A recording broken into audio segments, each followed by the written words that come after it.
actual organization, but it's going great.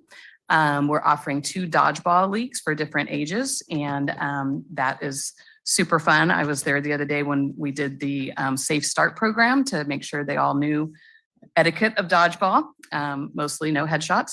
And they were just having an absolute blast. So it was really fun to see that. We'll be offering a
and I believe 1 produce provider.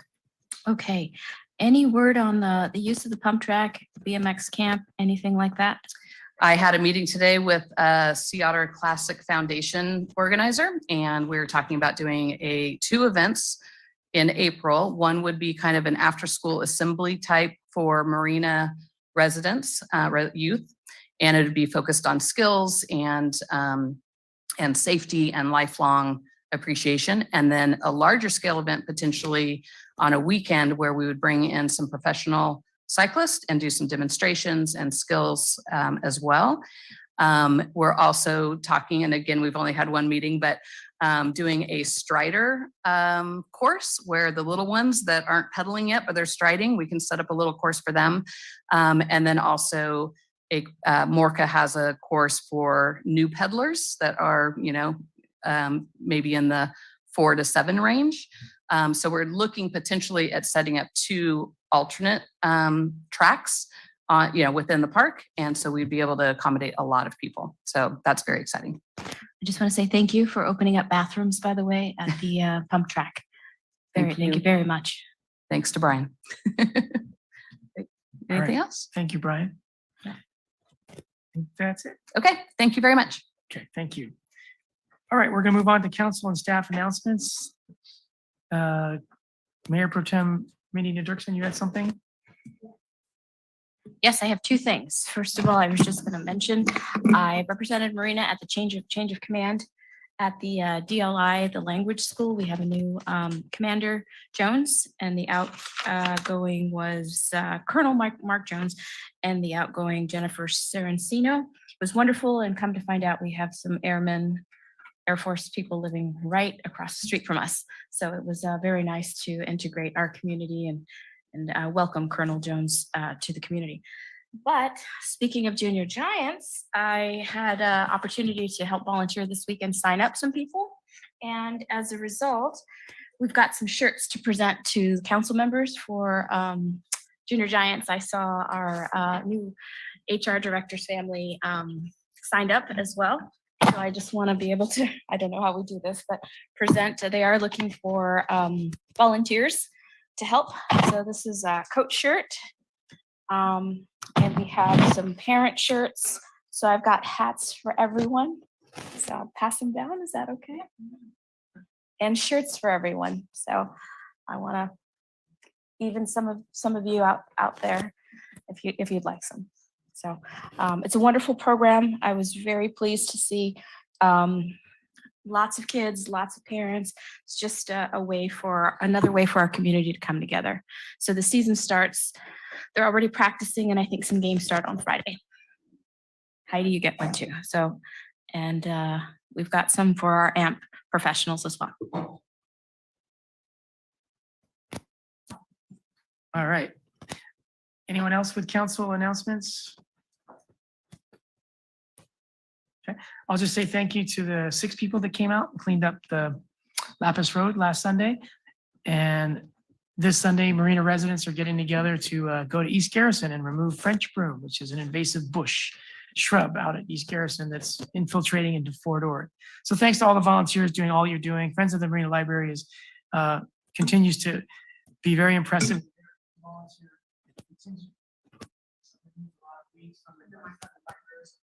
And the next step is to a couple of volunteers from Friends of Marina Library, Grace and Ray, are going to work with our city Public Works Department and get some new drought-resistant landscaping in outside the Marina Library's front doors. So kudos to all the volunteers in the city. Okay. Councilmember McCarthy? Thank you, Mayor. A couple quick announcements I didn't get to make at our last meeting. And I have a couple QR codes to share. So in the audience, if you get your cell phones ready, I'll share those QR codes. But the first announcement is that the AIDS Life Cycle came through Marina during its annual fundraising event. And I know I saw the mayor there, Councilmember Marina Dirksen, our city manager, and others. So it was just a really exciting time. It happens every year. And it's just really neat that the city of Marina gets to host that event.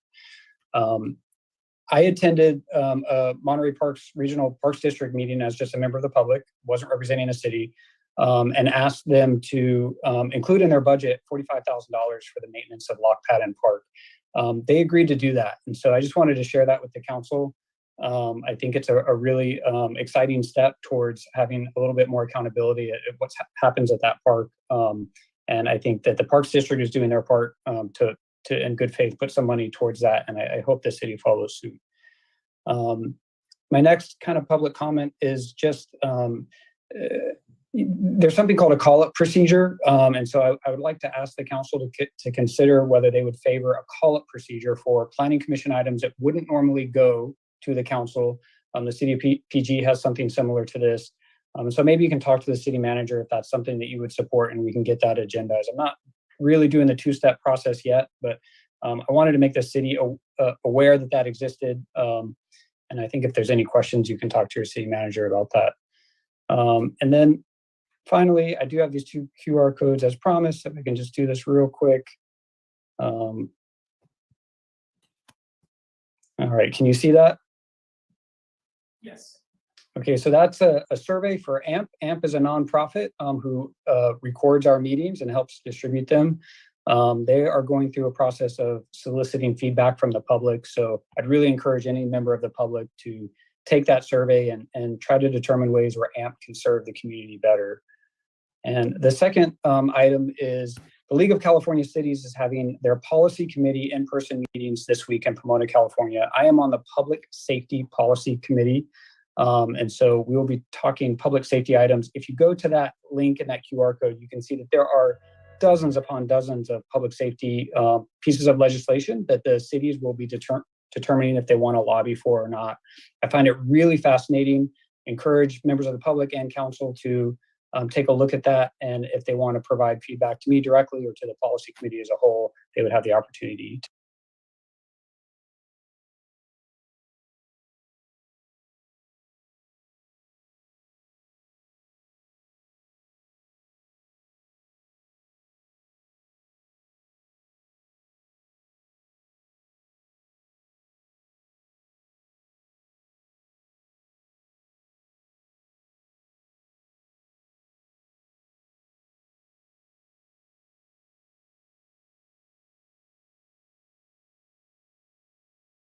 And as soon as that is completed, they've gotten their bids back and they're hopefully being able to start construction of that park later on this fall.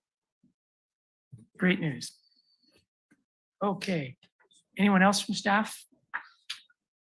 All right, now we'll go to public. Anything that's on your mind, you have up to 3 minutes. And it can be on what's on the consent agenda, because this is your one shot for a consent agenda, or anything else on your mind that's not on the agenda later tonight. Good evening, Mayor. How you been?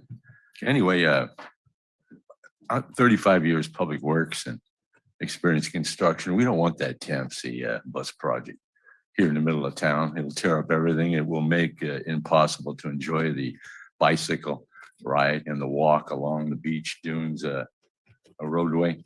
And absolutely, it's too close to the road there. It's better to start it at the 5th Avenue section because it goes under the overcrossing where the railroad was, and it will head out, and the path takes a diversion away from that bus route, and it doesn't pinch back together again until you reach about a half mile before the end, which is at the bunker driveway, the ammo bunker driveway on the beach range. I already looked at it, and otherwise it'll be a mess. I don't know how the kids can enjoy it, but how are you going to have a bus and tearing up the pavement like that and try to fit it in there the way it is? That's nonsense.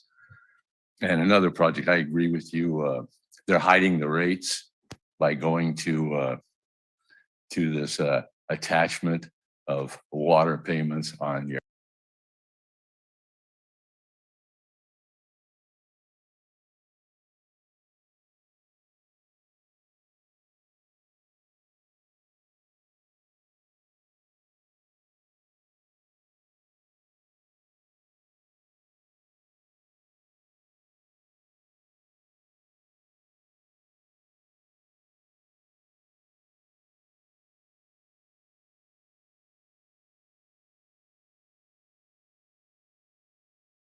at a mascot at the doorway flapping its tail when you walked in, but the two most important mascots are JoJo and Laddie, and they happen to be both 17th Infantry Division. Laddie was one of the most famous dogs in the country at the time when she was here. She was covered in Life magazine, Look magazine.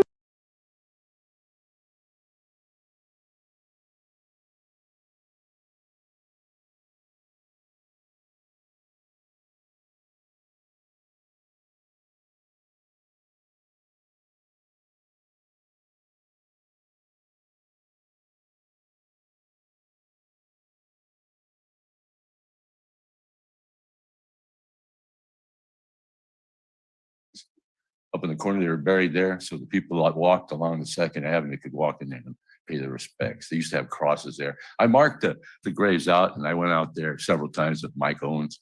We used to enjoy sitting there over the grave sites, the two dogs. But you do the research on Laddie, you'll find out she's very famous dog. And JoJo is a 70th different mascot.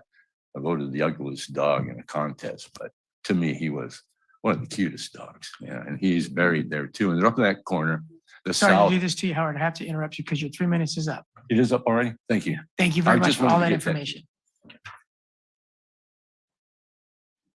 All right, anyone else in person that wants to speak tonight?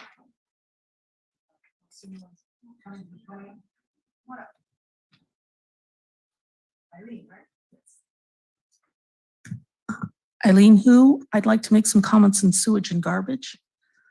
For sewage, I agree with the gentleman that spoke before. I would prefer 6 separate bills to 1 single charge on a tax bill. And garbage, I'm bringing up something that I had brought up in the last meeting about the compost bins for apartment units. I understand Director McMinn is working on this, but I'd like to repeat and emphasize that I hope green waste will include the cost of compost recycling bins in the current cost of trash removal for apartments. Again, this service is included for single-family residences, but it is an extra fee for apartments. And then one last comment about food for children. I understand the Marina Library has a lunch in the library program that's every Thursday. Thank you. Thank you for that information, Eileen. Okay, let's go online and see if anyone there wishes to speak. We'll start with Grace Silva Santella. Good evening, Grace. Good evening, Mayor and City Council. First, I will ditto what the woman just said, that on Thursdays from 11 to 1 o'clock at our Marina Library, there is a free lunch, and the Monterey County Food Bank is always there, and it's for ages 0 to 18. I also hope, now that we have a new Recreation and Community Development Director, there's 2 things I think would be really amazing to have happen. The first is for her to have a meeting with Melissa Mier, our head librarian there. There is just some phenomenal activities that are being organized for children and teens at our Marina Library. And also, I think it'd be really an amazing thing if we could do some kind of nonprofit forum where we could be sure we're communicating with each other about activities going on and how we can best get the word out here in Marina. So with that, having said that, I want to bring to the attention, remind everybody that there are 3 really exciting events going on in the next week through the Friends of the Marina Library. Tomorrow evening, for the first time, the Friends of the Marina Library will be having a special summer solstice free film. We'll be showing the documentary Summer of Love. It's an amazing film, and it has just some phenomenal archival filmage of a concert series that happened in 1969 in Harlem over a 6-week period, had 300,000 people in attendance every weekend at this concert series. On Saturday at 2:30, we will have a joint Friends of the Marina Library and Marina Tree and Garden Club movie at the library at 2:30. And that is the documentary Honeyland, that follows a Macedonian woman who harvests harvest honey from wild bees. And then next week on the 28th, if you are a member of our Friends of the Marina Library, you can come and meet all the other members and join us for a free meal down at the library. And we've already got a good number of people who have RSVP'd. Feel free to call me at 831-238-4286. I might regret putting out my phone number if you want to figure out how to become a member. And we really look forward to seeing all of you next week at our annual meeting, and hopefully at one of our movies that we'll be showing this week. Thank you very much. Thank you very much, Grace. Okay, let's go to Nancy Fortman. Good evening, Nancy. Nancy's going to talk about Joby, I think. Good evening, and thank you, Mayor. Nancy Fortman, a 34-year resident of Marina. I was fortunate enough to go on a tour of the Joby facilities at the Marina Airport last week, where they have been building their innovative prototype vertical transports for the past 5 years. And having read a May 20th article in the Herald, I am very much aware that Joby Aviation has requested some assistance under the Capital Investment Incentive Program, and that the city of Marina is negotiating with Joby some incentives. And for those listening who are not aware, Joby needs a location to build their manufacturing facility. The Marina Airport has the space that they would need to build their plant. This would bring several thousand jobs to the city of Marina. And since the CEO, Jobin Bevert, has indicated a preference to having the facility built in Marina, I am hoping that the city will do everything in its power to make that happen. I am sure that there are hurdles to be crossed, such as housing for those employees, but you, the city council, have the ability to jump over all of those hurdles. Can you imagine 2,000 new residents living and working in Marina? They're not having to drive Highway 1 or Reservation Road to Davis Road every day to get to work, not having to be concerned about traffic on Imjin Road, not having to take a bus to Sand City for connections to other work locations. And imagine the revenue it would bring to our city. Electric aerial ride sharing is an upcoming reality in our country's future.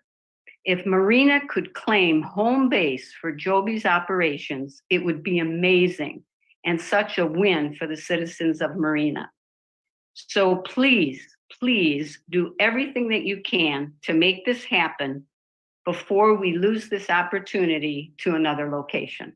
Thank you. Thank you very much, Nancy. And we'll have something to say about that when public comments over. Let's go to Denise Turley. Good evening, Denise. Hi, thank you. Somewhere on the city. That was my fault. I was trying to mute Nancy Fortman and that didn't work. So try again, Denise. Thanks, Bruce. Somewhere on the city website somewhere, maybe there is or could or should be a list of food pantries and or places, since we kind of got used to that during COVID, and I'm sure that the need is still as good. Quick switch to garbage, and want to also say that composting needs to improve a lot in Marina. Our can was refused with no information. The tag was put on the can, but it wasn't filled out. So we called and we found out what they think the problem was. My husband threw away a pie and he left it in the paper container. So a piece of paper in there apparently voids their ability to pick that container up. You have to uncontainer your food if you want to use it that way. Otherwise, put the whole thing in the garbage. And anyway, happy summer, everybody. Thanks. Good night. Thank you, Denise. All right, anyone else in the public wishing to speak, please raise your hand. We'll give you a moment to do so. Okay, I'm muted. Now she is. All right, we'll close public comment. And about Denise with the pie in the compost reminds me of the former general manager of then the Monterey Regional Waste Management District, who said, don't forget to take the pizza out of the pizza box before you recycle the pizza. Seems intuitive, but yeah, that's kind of a good story for us all to hear about. I won't go into what Howard talked about because that's not our duty up here, but hopefully staff heard that. If we have a couple of historical graves there of famous animals, it might be kind of nice to keep that history alive. But I thought Lane Long, our city manager, Joby is so important. Maybe you could give a 30-second update on Joby. Sure.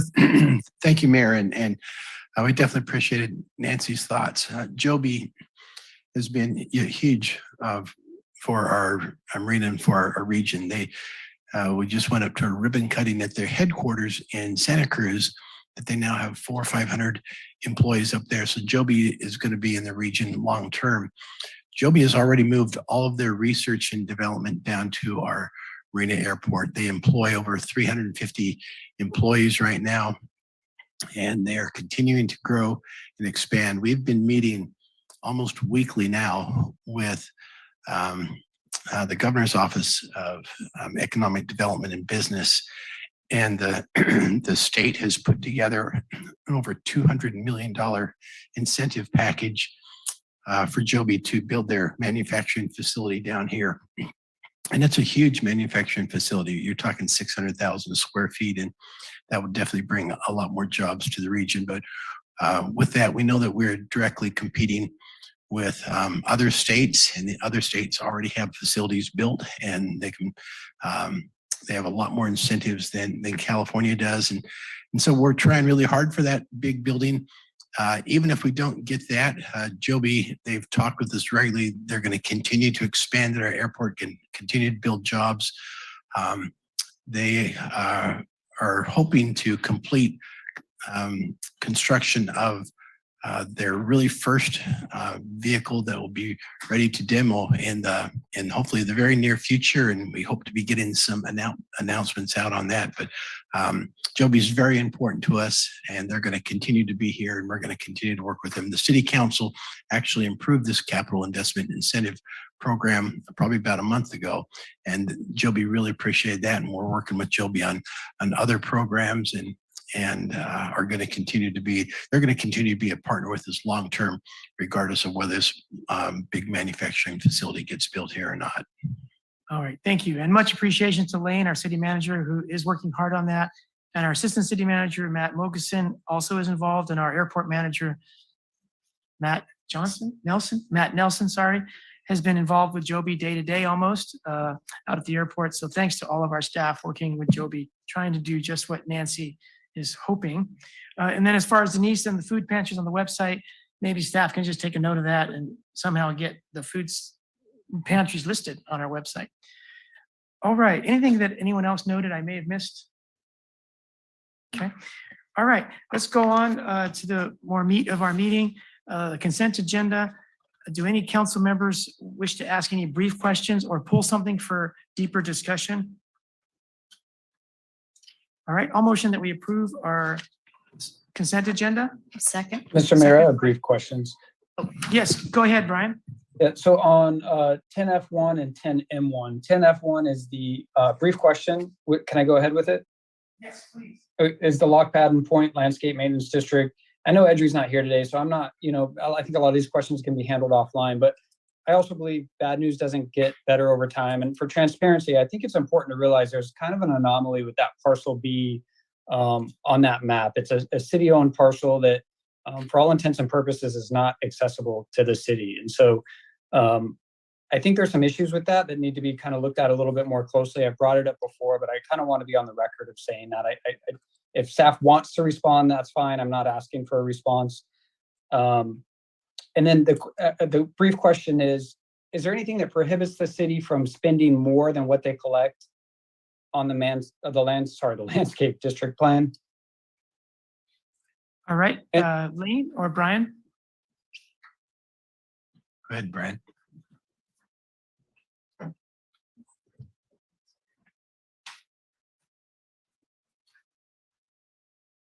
Oh, that's good. So the question is, is there anything that prohibits the city from coming out of pocket for expenses that exceed revenues? I think is that. Yes. I gather. The city council can choose to use general fund monies to do that. It is not common. It is highly It's probably not the best use of public funds or something that we would recommend or that I would recommend as a finance director. I'm sure Lane, if you, I'm seeing, reading your face, it's probably not advised, I would say, but it is something that can be done through council action to appropriate additional funds in that way. Okay, that answers my question. And I'll just add to that. This is a little unique in that it's kind of a sidewalk right into the main intersection of our, what some people consider our downtown. So it would be strange for homeowners to kind of be fully responsible for that.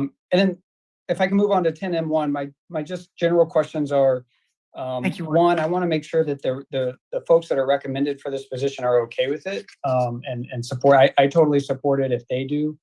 And then the other piece is, when we talked about this last time, we talked about this mosquito abatement district maybe coming back to us and having some discussion about that, and we never did. And we don't really receive regular reports about that position, and so I'm just kind of want to feel the council out as to what the thoughts are on that position. All right, City Attorney, can we talk about the mosquito abatement district or just the Convention Bureau? Well, it's on the agenda, but if you're going to have an extended discussion, it should be pulled. If it's just to answer a question or make a brief comment, then that would be fine to continue. Okay, Brian, what would be your So- preference? I'd like to pull it if I get concurrence from one other person. If not, I'll let it go. I'm okay with pulling it for later.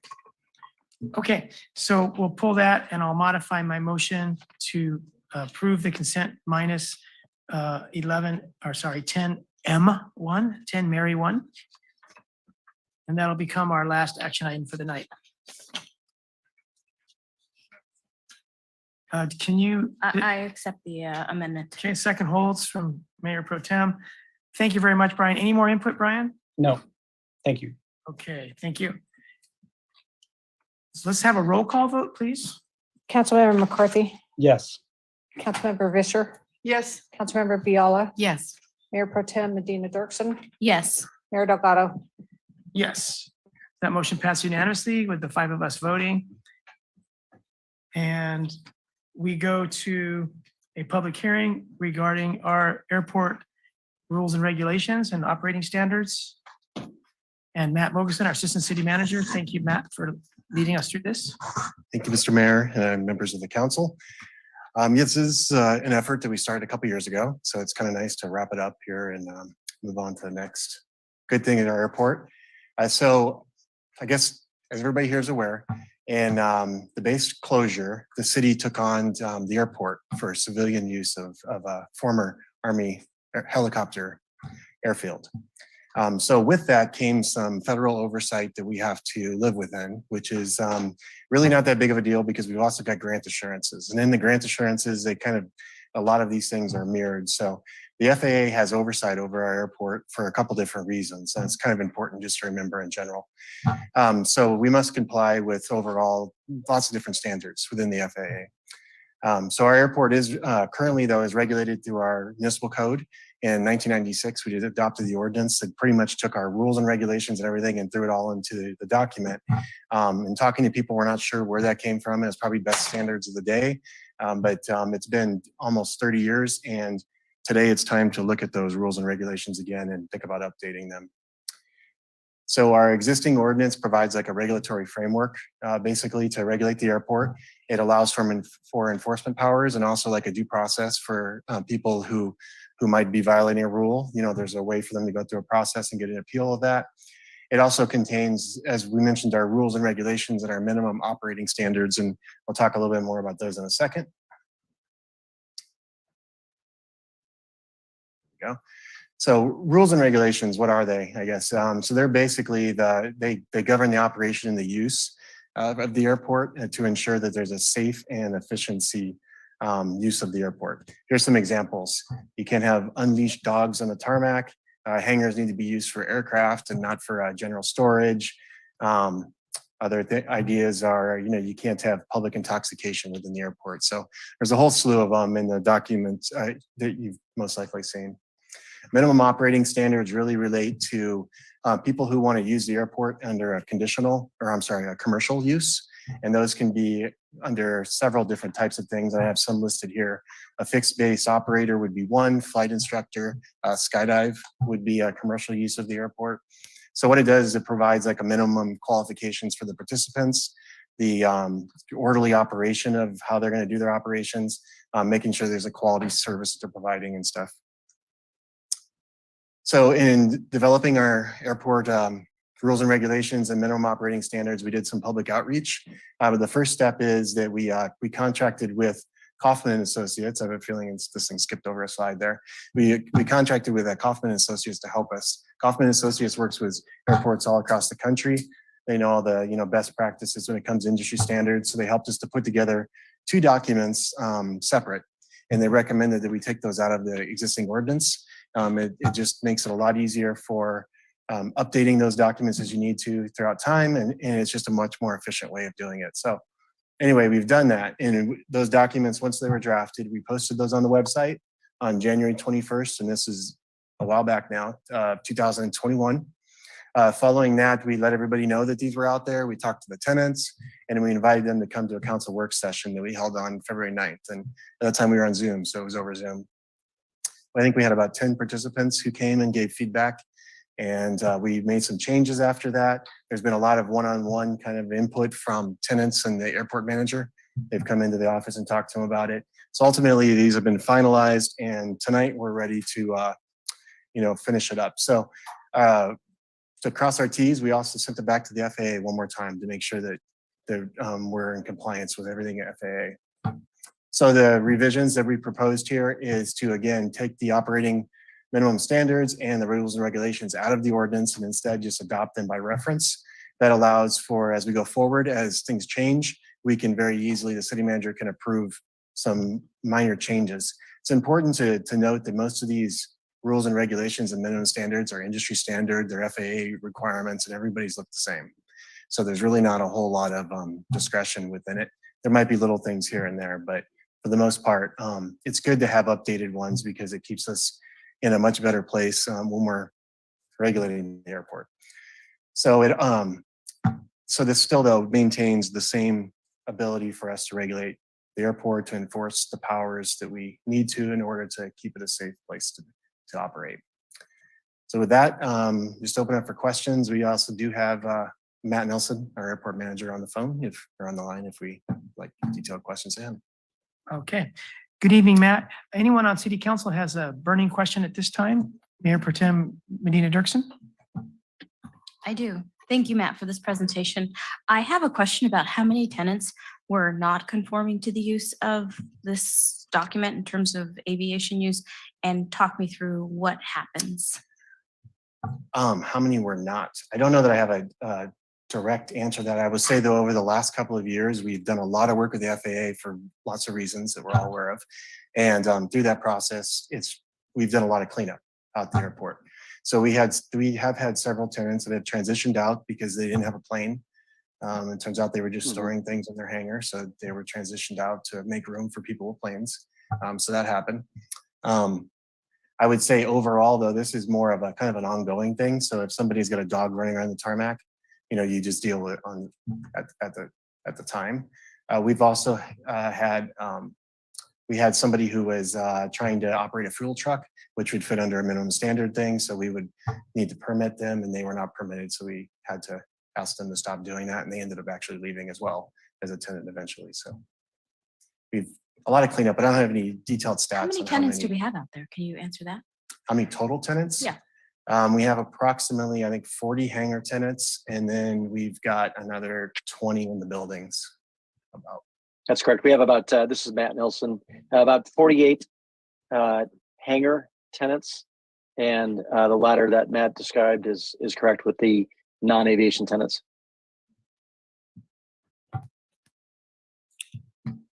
Any more input at this time, Mayor Pro Tem?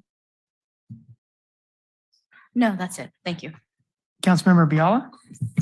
Thank you, Mr. Mayor. I wanted to just ask you about this airport manager, the Marina Airport Commission.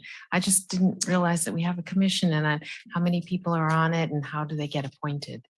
There are 5 of them, and you're all sitting on the dais right now. The city council acts as the, I feel important Yeah. and I didn't know it. Yeah. Ah, okay. Got it. Thank you. Okay, let's open a public hearing. Anyone in the public wishing to comment on this matter, please raise your hand. Not seeing anyone in the public coming to the podium, we'll go to those online. We'll give you a moment to raise your hand if you'd like to speak.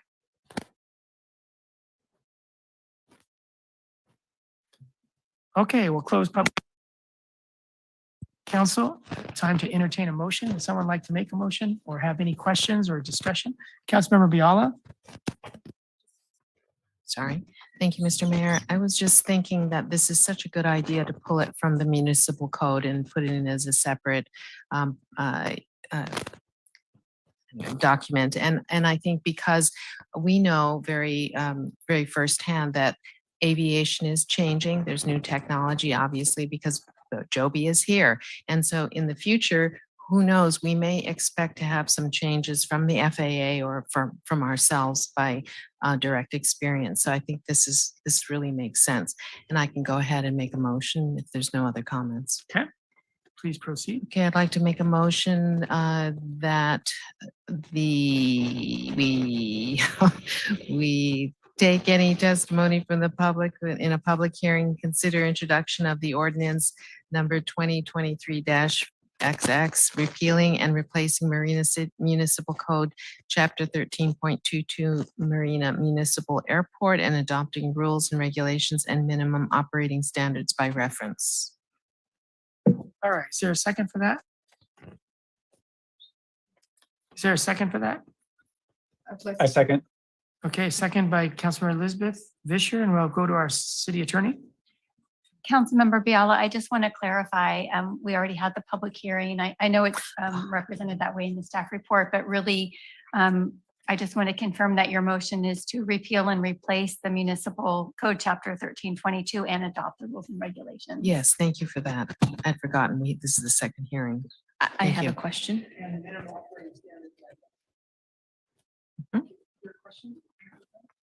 Yes, I was looking at the resolution and there was a date of July 5th for adoption. Is this the first reading?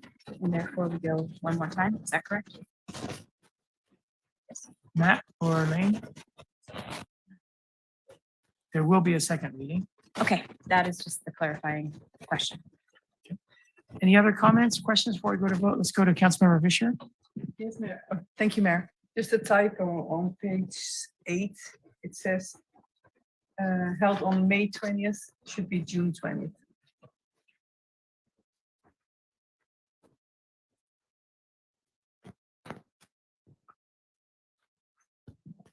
I hereby certify paragraph. Okay. Duly noted. Councilmember Biala? Another typo on page 3 on number 6 there of the ordinance. Says to removes with an S, the rules and regulations. The first sentence in the second line. Great.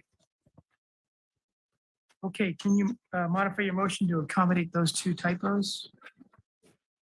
I so do. Okay, second hold, Mayor Pro Tem. Oh, sorry, Councilmember Vischer.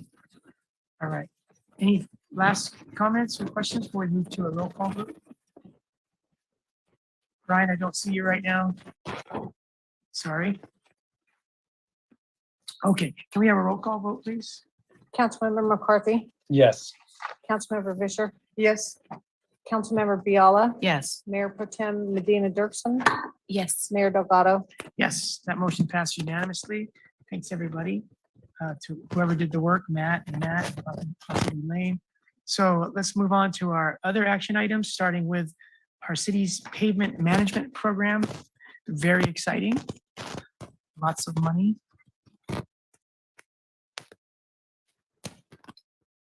Mr. Mayor, members of council, I'm Brian McMahon, the Public Works Director. I'll be making this presentation. This is a presentation, I would say at least 10 years in the making for the city of Marina. It's been a long road, but we're finally at a point to actually implement a program that gets us to our goals. So you could load up the slides, Matt. Okay, so just a quick outline. I'm going to go over some kind of school lesson on our roadway system classification and condition. And then I'll cover pavement rehabilitation and maintenance treatments that we'll be applying in the program. I'll go over the pavement condition history, kind of that 10-year history that we've been working with. I'll cover funding sources levels, and then finally get to what everybody wants to see is which streets are going to be done in the next 3 years.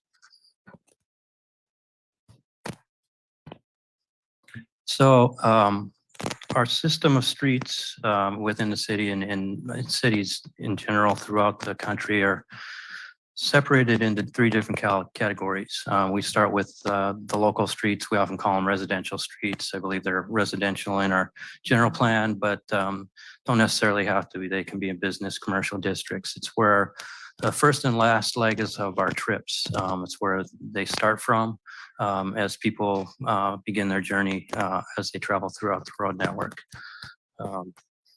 You know, as of, I think, late last year, we had a current average remaining useful life for local streets of 13 years.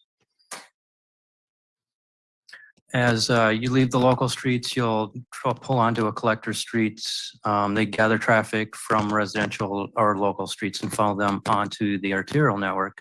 Some examples of those in the city are Carmel Avenue, Rhine-Dollar Avenue, and Crescent Avenue. Current average remaining useful life for collectors is 8 years. One of our hardest hit roadway categories. Arterials, these are the largest classification. They carry the most amount of traffic. Everybody on a long trip across the city or throughout the region will make their way to an arterial, and they provide for the intra-community continuity. Examples are Reservation Road, Del Monte Boulevard, and Emgen Parkway. And arterials currently have remaining useful life of 18 years. This is a map showing our arterials in blue and our collectors in red. Just a real quick overview of that level in our network. One thing that the city did a little over 10 years ago, it invested in a pavement management program. It went out and surveyed all the streets in the city, put it into this program that tracks the condition of the streets, models how those streets will perform over time with traffic, and then also is a tool to help the city make selections based on the budgets that we have to apply maintenance to those streets that is going to provide the best benefit for the overall network for the city. So it helps us invest that money, whatever limited dollars we have, to provide the best benefit.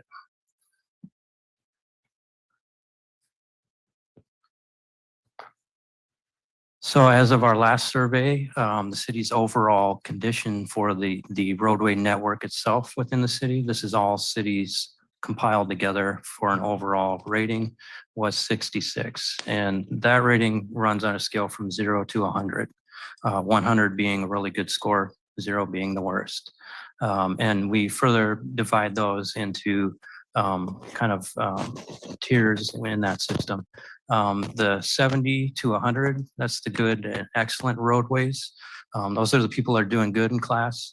And an example of that is reservation between Salinas Avenue and Emgen Parkway, a roadway that we did a reconstruction and overlay, actually a cold in place recycling and overlay about 3 years ago. And that's an example. People drive that, they understand roadway in good condition. We have a lot of streets at risk in that 50 to 70 category. That's kind of middle of the road, should we say. And that's the next tier down. And we have an example there in the upper left-hand corner. You're starting to see cracks and some deterioration in the roadway there. Below 50, that's 25 to 50, that's in a poor category. And those are the ones that are easy for residents and people driving to understand, because it's readily apparent that there is distress, cracks, some potholes in those streets. And then below 25 is what we consider failed. So any number below 25. One example is 8th Street, which is in our long-term capital improvement program for reconstruction. Every 3 years, 2 years, I believe, the local roads needs assessment is updated for the state of California, and all the communities are rated.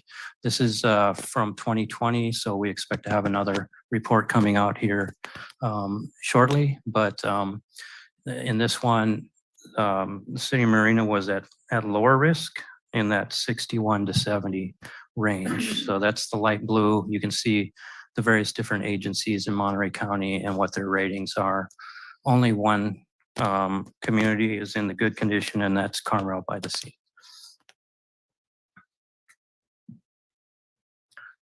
Some of the treatments you're going to see in the program, we've already implemented some of this pavement maintenance and rehab in the city. So you've seen some of these projects over the last few years. The first step is a stopgap maintenance, the crack sealing, pothole patching. We call them dig outs. We look for if there's a section of structurally failed pavement, we'll do a repair on that before we do any sort of surface treatment. So we're not throwing away money on something that isn't going to perform for a long term. But that's like the first level, and that type of treatment can extend the life of maybe 3 years of a street.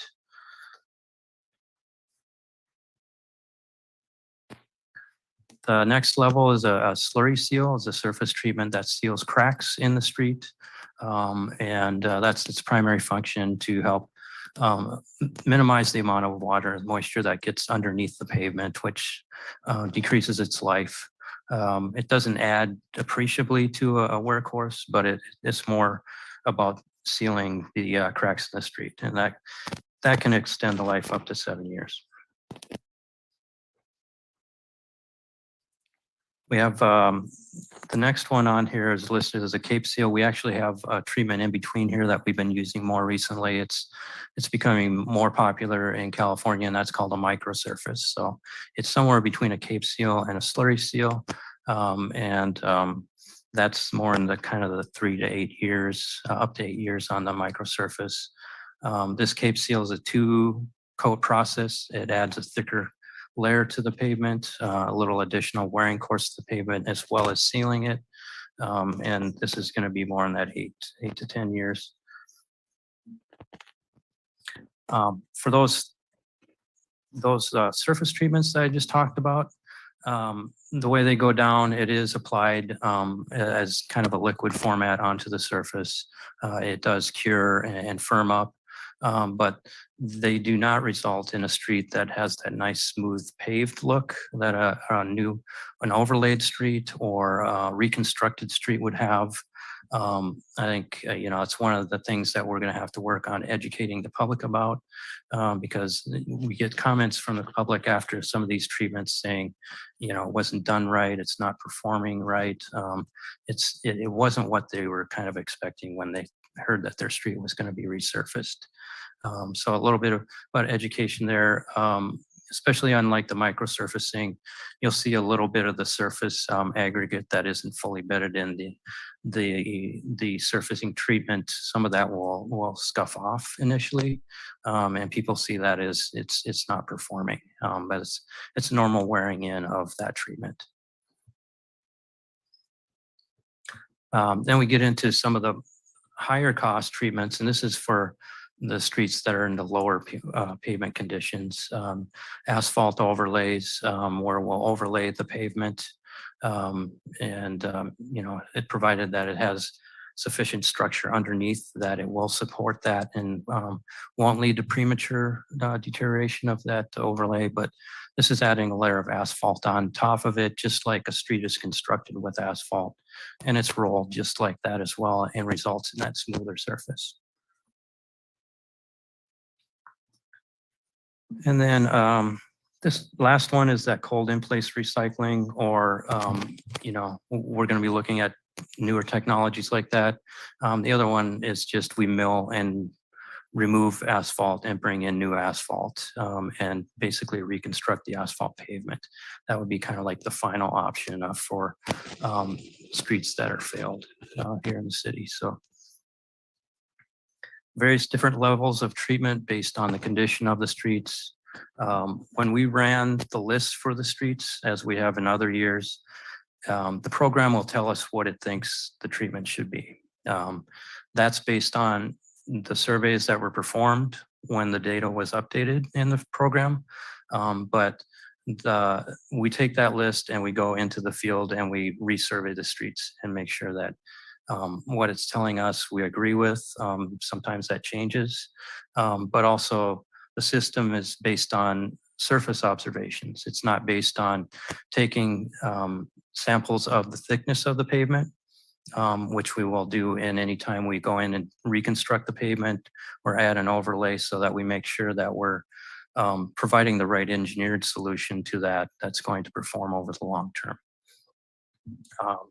So it's re-inspected to determine what type of treatment finally should go on the street. And there will likely be some adjustments here and there on the lists. But generally speaking, we're going to do a treatment on the streets that are in the list.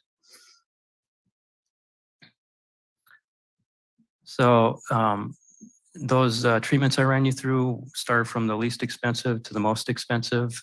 This is a graph showing the red line is showing kind of the rate of deterioration of a street if it's untreated. And then the treatments over on the right show kind of the appropriate time to apply those maintenance or rehabilitation methods. And as you can see, if you address it sooner, you're addressing it with the lower cost maintenance treatments to keep the pavement that is good in a good condition. And that's one thing that the program does for us. It doesn't focus on the worst streets and put all our money into the worst streets. It helps us maintain the streets in good condition while we're trying to find those solutions for some of those bigger ticket streets. This kind of on the green line, again, we have the red deterioration curve. The green line shows, what an ideal scenario would be over the life of a pavement at the right time. We're applying surface seals. You might do a couple of those, and then you'd have to do maybe a minor rehab. That might be like an overlay treatment. And then you're able to go on and continue on with a couple more surface seals. And that's kind of the life sustained cycle of a program like this. Waiting until you get down to the major, failed section there, you're putting a lot more money into your street to get it back up to a good condition. So going into the back in time, there have been a number of options presented here for the city, going as far back as 2013, looking at getting, with the goal being to get an average pavement condition of 70 for the city. It's kind of, we want to be there or higher. So we're spending less in our program and keeping the good streets good, maintaining our streets. At that time, the program showed that we would have to invest $1.2 million per year for 10 years to attain a condition of 70. Unfortunately, the resources weren't available to start a program at that time. There wasn't an investment in the pavement maintenance for the city. Bringing that forward to 2017, the cost of that deferral doubled the cost that the city would have to invest into the program to reach that same level of 70. In that year, we had an actual capital investment of $750,000.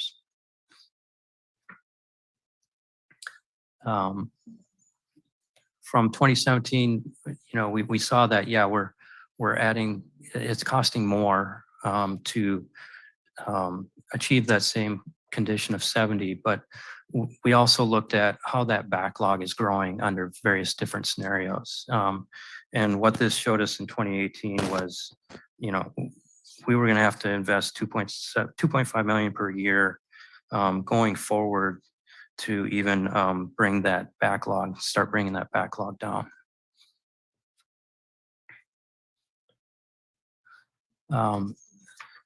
We got to 2017, or no, 2022.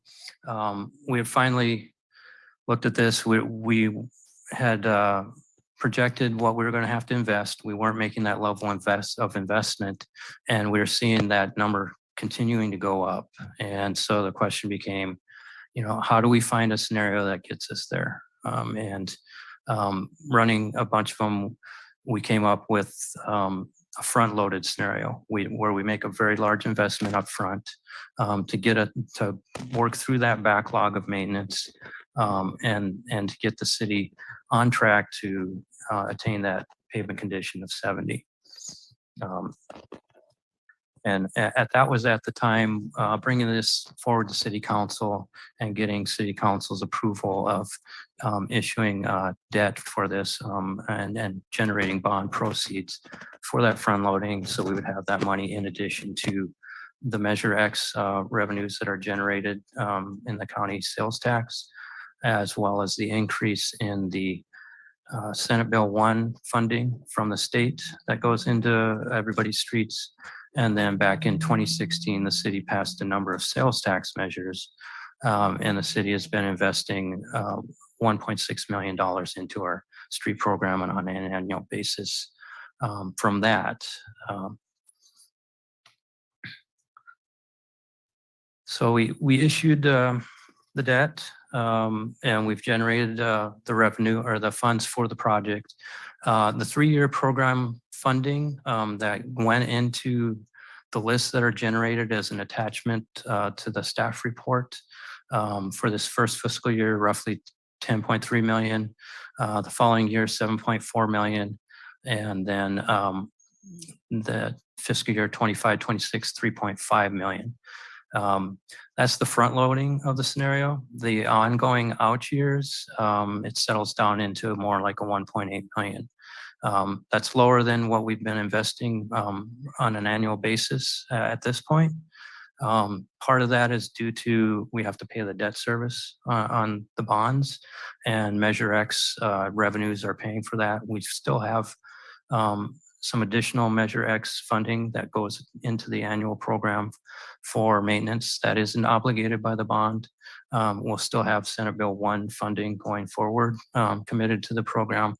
But this scenario, what it did is it reduced the city's annual general fund contribution by 600,000, which frees that up for other decisions that council may want to make during budget decisions.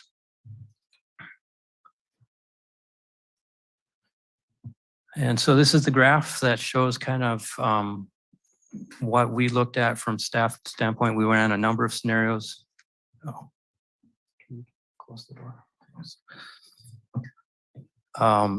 And what we're seeing is, yeah, we get that initial investment, the pavement condition goes up considerably, but then it starts going down because we're paying debt service. We have less money going into it, which was a concern. You know, we wanted to make sure that we weren't incurring debt service on something that was going to put us in a hole in the future. So what we did was we ran this out to the end of that debt service. And what we found is at that end, we're at a condition of 71. We're above kind of that minimum where we want to be. But more importantly, at the end of that, we're seeing that the condition starts to pick up again. So once we have the full Measure X available to go back to the streets, we're going to be on an upward trend. I don't know. We're going to make the large investment. We're going to have a soft landing, and then we're going to start climbing again.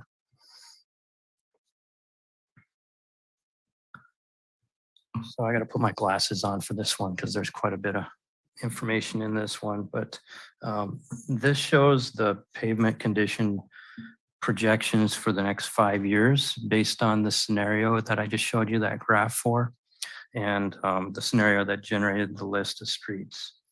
So it's split up into 3 categories from left to right, being the arterial, collector, and local or residential. And then within each of those graphs, each of those sides, there's today's condition, 2023, and then a future condition in 2027 shown right next to it. And then those tiers of bars of different heights of different colors, those are showing, you know, the breakdown between good, you know, fair, and then the at risk, and then the failed streets. So we kind of focused on this when we were running the scenarios.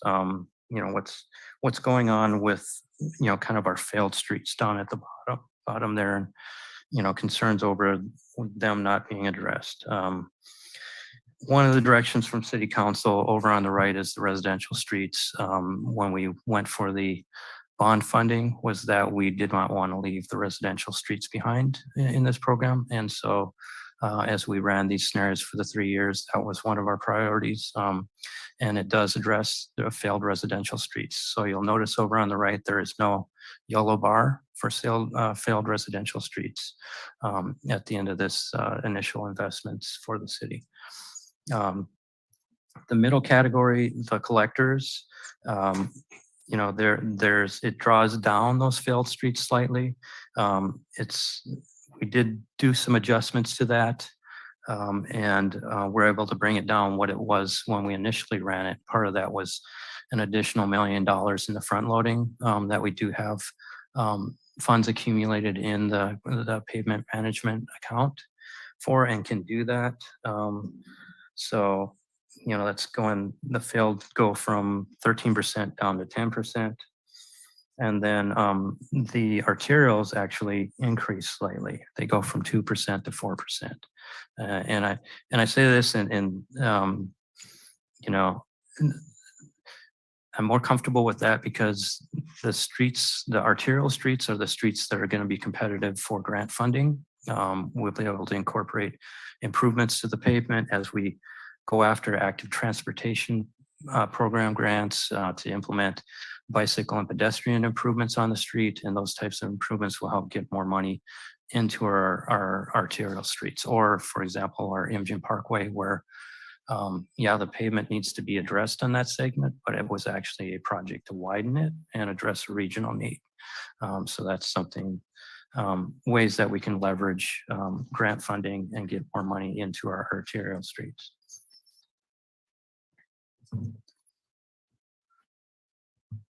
Given that we didn't fully solve the failed street in that 5-year scenario, we wanted to look at what's happening in the out years. And for the collectors, this is looking out 25 years. Even though we're at 10%, they continue to go down as we stay the course with the program. The residential, we're going to have to pay attention to because it does show a 2% of the residential streets creeping back into that failed category. So, you know, I say we have this initial 3-year list, and we have 22 years beyond that to be looking at. There's a really high, very good streets in there, and you know, it may be something where we have to strike a balance there, and maybe we won't have as high a percentage in the good streets, but we won't have failed. So it's just something that we have to work with on our allocation of funding going forward. And this hasn't tried to make adjustments in between. It's just showing if we just run a steady budget of 1.8 million throughout those years, that's kind of where we'll land. The arterials actually go up, and that's the concern that we have to address with grant funding. So now we're getting list. And this is the first page of the attachment in the staff report, showing in map form, showing the reconstruction streets in red. And these are all the residential streets that will be reconstructed. They're already going in through the design process. We're surveying the streets and starting to put together the bid package for that, these streets. The other portion of the recommendations for the program is a slurry seal. So we're addressing some of the failed streets, but at the same time, we're also addressing some of the streets that are good that we want to keep good. So we're changing the oil on these streets to keep the motor running. So that's the second project that we'll see. And they're segregated because they're different types of construction, different types of contractors do this work. We generated the list and we're putting together packages that are going to provide us the best bids, as well as you know, an efficient delivery of the projects themselves.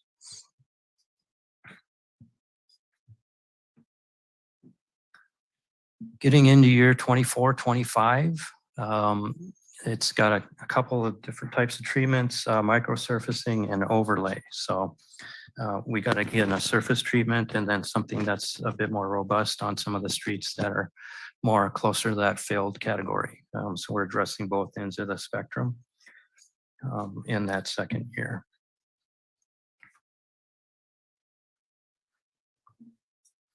And then the fiscal year 25, 26, it's got a little bit more of a patchwork, a larger variety of surface treatments that are identified in that year. But our plan as staff is to take the lessons learned from those first 2 years and how we put those packages together, maybe it makes more sense. There's a small number of Cape Seal streets in this list. Maybe some of those streets might be able to work with a microsurface, or we might have to group them in with an overlay. Just looking for things like that to efficiently deliver it and apply lessons learned as we go along. And then I just wanted to have them generate this map, and this is showing what streets would be addressed in those first 3 years. As you can see, they're well distributed across the city, address a mix of residential, arterial, and collector streets. What isn't shown is the Imogen Parkway widening, which is not part of our maintenance program, but we'll have brand new pavement on that stretch of roadway at that time. So we did have some questions that came on from the public after reviewing this staff report. You know, I would say, you know, I think I kind of spoke to the overlay versus reconstruction. We're going to do the survey of the streets. We're going to take samples of the cores to see what the pavement structure is and make sure we make the appropriate treatment to that street. So like I say, what it comes out of the pavement management program is a simplified approach based on surface inspections. You know, I'd say one other area was concerns about, well, we have some really high traffic streets in the city. They're a priority now. And I guess I would say we've generated the list. We don't want to stray too far from what's recommended by the program, because the program is telling us how to get the best overall improvement for our network. But also what I can say is some of those streets that the public said, hey, they need to be addressed now, are streets that are going to be addressed in those 3 years. But for, say, microsurfacing was fairly common for some of those streets. It's actually a two-step process. We actually have to go in and do, if there are some of the failed sections of that roadway, those have to be repaired before we put the microsurface treatment down. And crack sealing has to happen before we put those surface treatments on the street.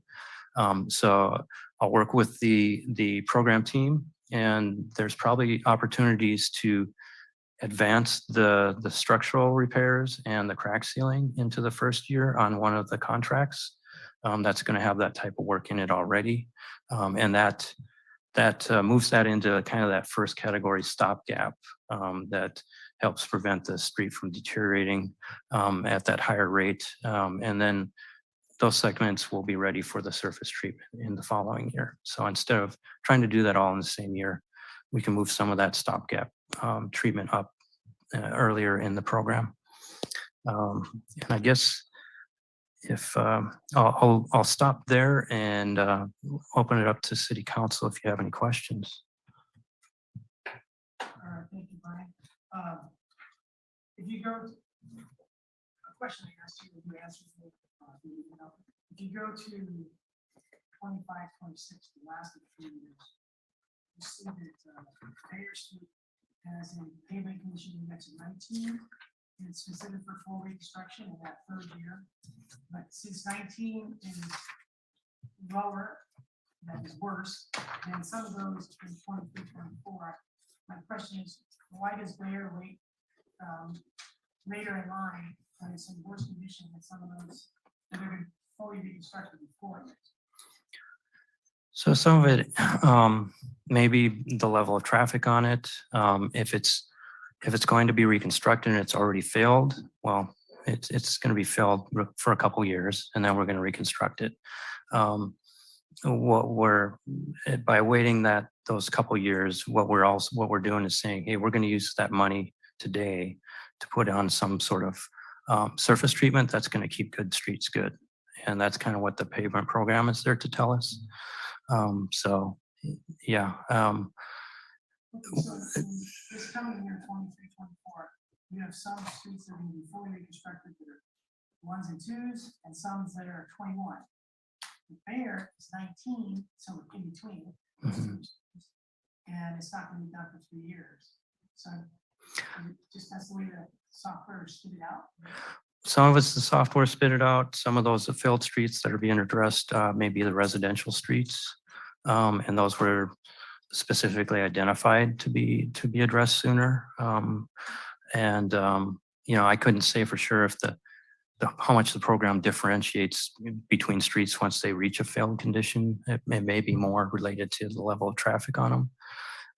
You know, I can say, having been here a few years now, and seeing failed streets with low traffic volumes on it, they perform better than I would expect because we have very sandy soils.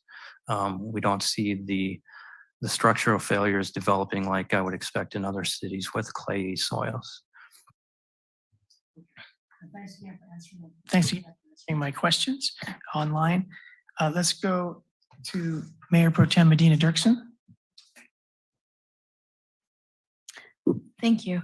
I have 2 questions. Looking at the map, some of the, looking out at the Marina Municipal Airport, I'm just wondering if there's any, since we just had a presentation about the FAA and some of our rules, is there any matching? Is there any opportunity for grant funding out there for from the FAA or because we work with them out there?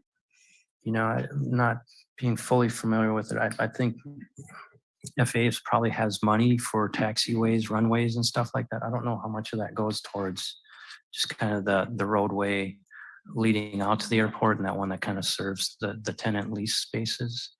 Might we be able just to look into that because Yeah. that's a pretty large, it's used for aviation in a lot of ways. The second question has to do with taking a look at the map, Abrams Park. First of all, I think this map looks pretty good, equitable. You know, we're a small community, so we can do various streets throughout the city. But am I overlooking something? How come Abrams Park is not other than one street? I would say they've been doing a number of resurfacing projects out there in the Preston Abrams over the last few years. And so they have been being addressed. That's correct. So Preston Abrams Park are private streets that are part of those nonprofit corporations. And so the maintenance of those streets is built into the Preston Abrams Park budget.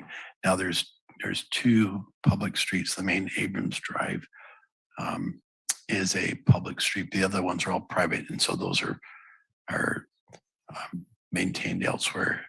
And we can give you an update because there's a lot of those that have been improved this past year. Okay, and then the last one, looking at the beach parking lot, jurisdiction wise, Is there again, state park money or anything like that? Because it looks like it's a parking lot of the beach. We will not resurface beyond the state line, the state beach line. I mean, we'll resurface up to it, but not, Is it the parking lot? no, it's not the parking lot. If it's showing on there, then that's not correct. We won't go there. Okay. Yeah. Thank you. And I would say, if I could, Mr. Mayor, we're also not seeing the dunes in there showing up per much, so per se. The dunes has a CFD for maintenance of streets, and so we will peel off some of those streets and identify them for funding through that. We do have to look at the Sea Haven. Some of those streets were added into our system the last time this was updated. We do need to correct something that they put in there. They put them in as zeros, and they're obviously not zeros in condition. So we do have to update that and kind of see where those fall out. But another condition of the Sea Haven development is the streets get resurfaced kind of at the end of it, because they construct the streets and then they have a lot of traffic on it, and then they have resurfacing before we do the final acceptance on them. So a little bit different funding mechanisms in some of those, but it's not that they're going by the wayside. We do have to get those streets identified and into our lists. Any more input? Christina? Well, I do have one more question. Taking a look at Beach Road, this is a kind of a specific, I was going to wait for later, but you have Beach Road on all of these. And I do know around Melanie, there was a stretch where the roads were opened up for a water project for a pipe. And so my question is specific to Beach Road. Why does it appear that it'll be done maybe 3 times? And secondly, when we did have piping projects that they opened up our street and then fixed them again, what happens?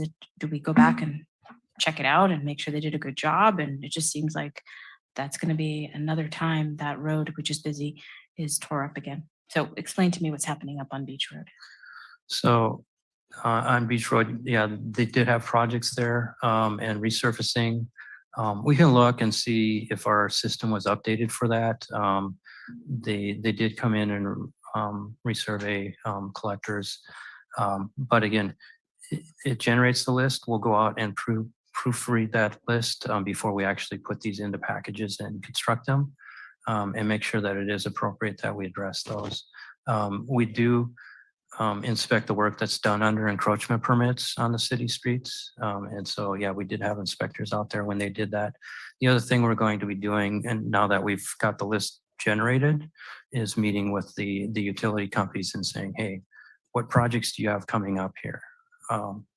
We're also working on a pavement moratorium to bring forward to City Council as part of this program, so that, you know, we have this meeting with the utilities. We tell them, hey, we're going to do these streets.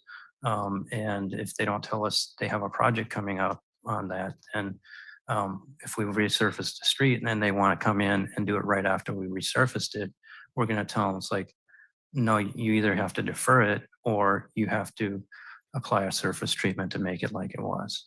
So.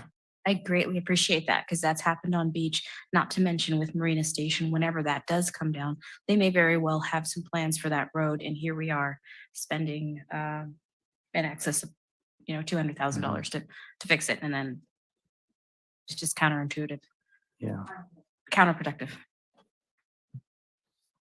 Anything more, Christina? That's it. Thank you. Okay. Councilmember Kamala? Thank you, Mr. Mayor. So I know that we have seen these maps and all of this and the logic of the program for many different council meetings. Is this the first time we're seeing this chart of all the streets listed? I can't remember. Well, we've had lists of streets that have come forward on specific projects. Right. On an annual basis and saying, hey, these are the ones we're doing this year. This is the first time we've had a multi-year identification of streets. Great. And that's something that we can do going forward. As part of the pavement program, the consultant is working on a page of information about our streets program that will have the lists of streets that are planned to be repaired or reconstructed in those respective years. And that will be a document that somebody can search online to see, if their street comes up for treatment in a particular year. So there will be more information out there.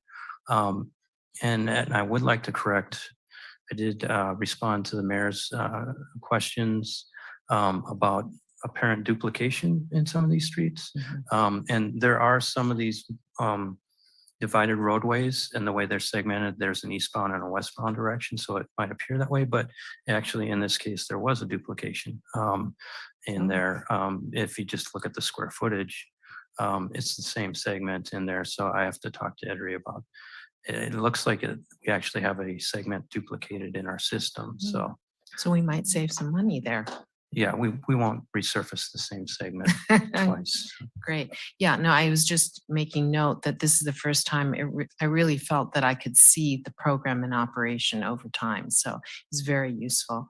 So we have been obviously doing road fixes all along. So all of those that have recently been done up until the fiscal year currently from July, I guess, they're not on here. All the things that we fixed and stuff, this is starting with just the ones that we need to work on from this point. I want to say no, but I could say that the farther we get down in this program, as we get down years, some of those streets that are in good condition, they might get a slurry seal that's good for maybe 7 years. And eventually those streets are going to start coming up again. And so, that's part of the program of keeping the good streets good. So it never really sort of drops off this list. It just goes down in terms of it's just the condition changes in the system, and it's analyzed every time we get the I budget. see. Good. Okay, understand that now. Also, the cost of construction, certainly with building, is just skyrocketing now. Does that also apply for street pavements? Are we seeing this kind of escalation? It applies for all construction. Yes, we saw escalation, especially that big escalation coming in out of COVID there, or during COVID. We will still see escalations. We're seeing it's probably getting a little bit back to what we thought was normal before. Okay. But in the system, as we updated it this last round with our surveys, we also updated it based on the latest dollar figures. Great. That's for was my question. For the projects that we've had most recently. And going into the future, we've added into the program an escalation of costs, not only costs, but also the tax revenues generated. So we're kind of trying to track them together. So what kind of percentage are you building in just for this? In the budget side, we did, I believe, 3%. 3%. Okay, Yeah. that makes sense. Okay, now I know we don't want to make exceptions because then it throws things off of the system that we built here. But I know you have made exceptions, and I was wondering if you were to make exceptions on the off case going forward, because people are always requesting exceptions. What in your mind would be sort of the most strictest exception that you would accept? The most strictest exception. I'm Yeah, not sure what that would means be. that, if you had to make an exception, what qualities would that road have or must have in your mind? Because otherwise it's kind of like there's so many requests, right? Bump this one up or whatever. Yeah, I'm going to throw something out there, and if I say it, then everything will be categorized as being in that category. I'd say, if there was something that was, a very urgent safety concern, I guess maybe. But when it comes to the streets, they're street segments. They're in the system. The system's analyzing them and kind of telling us how best to stretch the dollars for the city. You start making these changes, and you get farther down the road, and you find out that the program's not achieving the goals that you want it to overall. And I think staying the course and investing the money the most efficient way in the long run gives the city more options as far as, when we can make those types of exceptions. Right. And I was thinking about the mayor's example where he was pointing out something that in the third year has a PCI rating that was as low as some of the ones that were getting priority. So when I'm looking at the total costs over the 3 years, we have like first fiscal year is 10 million, and then it's 10 million again the next, and then it goes down to 7 million and then 3 million. So I would hope that that's the purpose of this, is that we end up over time spending less overall to get a PCI of 70. But is that being considered too? Like you kind of want to spread out the costs that's one of the criteria. It's not just the street type or the traffic amount of traffic, but you're really trying to also build in maybe a limit of spending for each of the years. Does that come into play? I don't know that I'd call it a limit of spending. I think it's more a manageability of just how much of the street we can have in the city we can have in construction at one time. And, and manage that in such a way that, we're being responsive to the community's needs to be able to go about their daily business. So. Yeah, that makes sense totally. Now, if by some chance, good fortune, that Joby does come and build a manufacturing plant here, and I would say probably in the next 2 years, will we have to reconsider this program in terms of the needs because of much more increased traffic all of a sudden coming to our city? No, I would say no. We wouldn't do that. How it will play out is we're resurveying our streets every 3 years. Our arterials and collectors, our residentials every 6 years. Our program is modeling the deterioration. And so that resurvey will kind of keep us trued up if we're seeing that increase in traffic having an impact on the city. So we'll be able to, our program modeling will evolve with the traffic. Okay, great. Thank you very much. Oh, and I have just one thing. Could we have a copy, the color copy of your presentation? There was a lot of new information and we didn't get it. Yes, it is in the council's file. I know. online, I so always like to have a good hard copy, Well, we can especially get I'm you- not going to produce all of this on a we can color. get you a hard copy. Thank you. Yes. All right. Any more input, Kathy? All right, Councilmember Fisher. Thank you, Mr. Mayor. This is more than clarifying questions. Is that okay, or would you like me to wait? We're going to until change our after? rules at the end of tonight, so I we can don't still have do this it. Okay, question. thank you. It would be best to wait for public comment. I can wait. I can definitely. I have some questions too. I was waiting. All right, let's go to public comment. Seeing no one coming to the podium in person, let's go to Jeff Markham. Welcome, Jeff.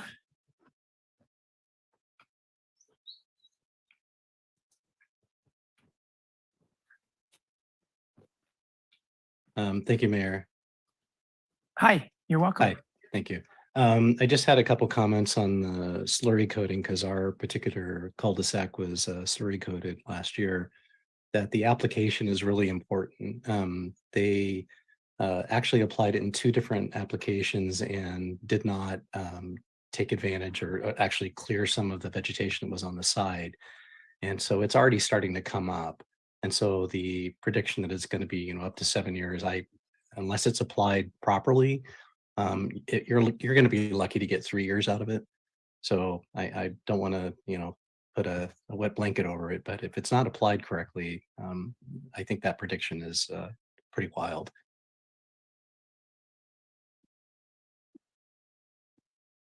All right, thank you, Jeff. Anyone else wishing to speak, please raise your hand.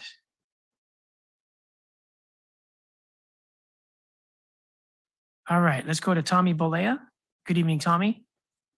Good evening, Mayor, City Council. Yeah, I mean, where do I start on this one? Most of the road, Carmel Avenue, Engine Road, Preservation, those roads are almost disasters. I mean, some of these roads will definitely have to start from scratch. Slurry might just buy you a few days or a few weeks. But other than that, you're going to be right back where you started. And it's only going to get more expensive. And intersections, God, 2nd Street and Imgen Road, my God, feels like I'm going over an alligator. I mean, there is no way. I don't even drive the Imgen Road anymore. It's just not safe. We're old school. We go through Marina and we go south on Highway 1. And if we have to go into the shopping center, then we'll just go over the bridge. And that bridge has, that bridge is either going lower or the shoulders going up. Something, that lip that you hit there as you go onto the bridge, that is a major problem. I think it took out my bearing, which I should have filed a complaint, but that's another story. But no, that road is pretty much gone already, just from all the construction trucks doing all the building that you guys are doing. And of course, just all the through traffic. It's amazing how many cars come through Marina. You guys have the statistics on that, and it ain't going to get any better. It's going to get worse. You can widen Imgen all you want, and you can put all the roundabouts you want. The problem is all the cars are going to get to Highway 1 faster, and then it's going to back up even more. So, well, I guess the good thing is the traffic will be going slower. Maybe there'll be less wear on the road, but everybody will be in bumper to bumper traffic. The only way to solve this, but this is my idea, you can take it as a grain of salt. I would build a toll road in Marina. I would build it behind the airport, to the north of Marina, coming off Blanco. You can have an express, call it the Marina Express. And while I'm not going to pay a toll, then okay, then you have to drive through all the lights in Marina to get to work every day. And I think a lot of people would take advantage, and all those funds coming from that toll road would fix every road in Marina, fix the parking lot at the Marina Beach, make it bigger, put parking meters, fix Imgen Bridge there. Oh my God, that bridge is not earthquake reinforced.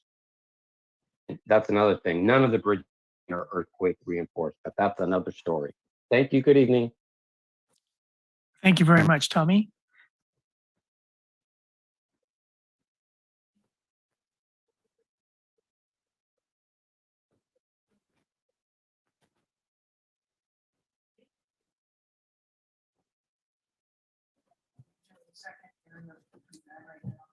Your microphone's off, Mayor. Can you describe our approach to Imgen Parkway 2nd Avenue vicinity? So that was kind of the example where I said, it's planned for microsurface in the second year. And it's that 2-step process.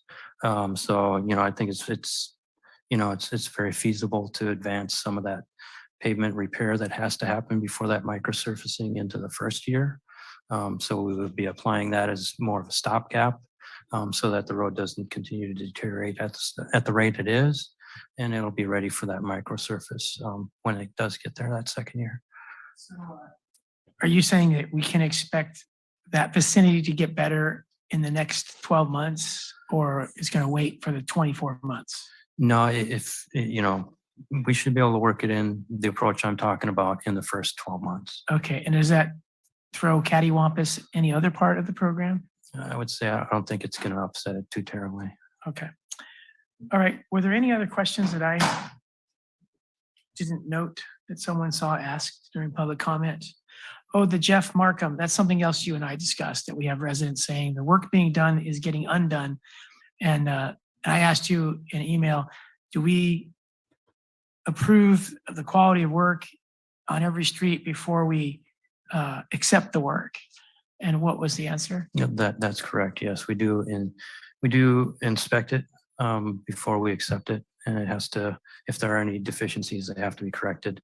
I'm not, as I drove through that neighborhood today, I didn't note a lot of vegetation growing up in the travel portion of the roadway. I'm not, maybe I can talk with Mr. Markham at some point in the future and find out exactly if it's near the gutters or where this is coming. Yeah, it from. was Kevin at Ace Hardware who told me that it was Michael Drive, where him and his wife were saying, don't say anything, just forget it. It came undone, it's not a good job, let's not say anything. I brought that up to you, and apparently it looked pretty good when you went there today. Jeff Markham lives on the other side of town near California Avenue, so I haven't seen his street, but he's Okay. reporting tonight there's vegetation that was not removed before. But you're saying that we probably would have inspected that to see that it was done properly before we accepted the work. Yeah, it wouldn't have been applied over vegetation. If it was, then yeah, I definitely would like to know about that. One thing that does happen when some of these surface treatments go down, it's in an emulsion form. So there's a certain amount of water in that mixture. And so what happens sometimes is you might have seeds that are in cracks that germinate and they may sprout right after that treatment. But from what I've seen on the work that's been done, it hasn't been really extensive in the travel portion of the roadway. Okay. All right. So let's go to Mayor Pro Tem Christina Benita-Dirksen. We'll give you a chance to come back, Christina.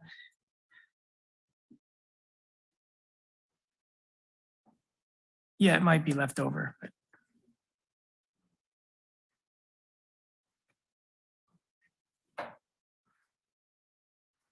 I wanted to address Councilmember Biala's mention of the list. And I think what she might have been getting at is it possible to either allow for a fund for exceptions? Because as constituents learn about us fixing streets, the worst thing for us to say is it wasn't on the list. So I'm just wondering I'm not sure if that's where she was going at, if there was any potential for us as a body to come up with a policy or an ability to make some exceptions based on, here's what our processes were. We did it to the best of our abilities, especially with a computer guiding us and us on the ground, or your staff on the ground.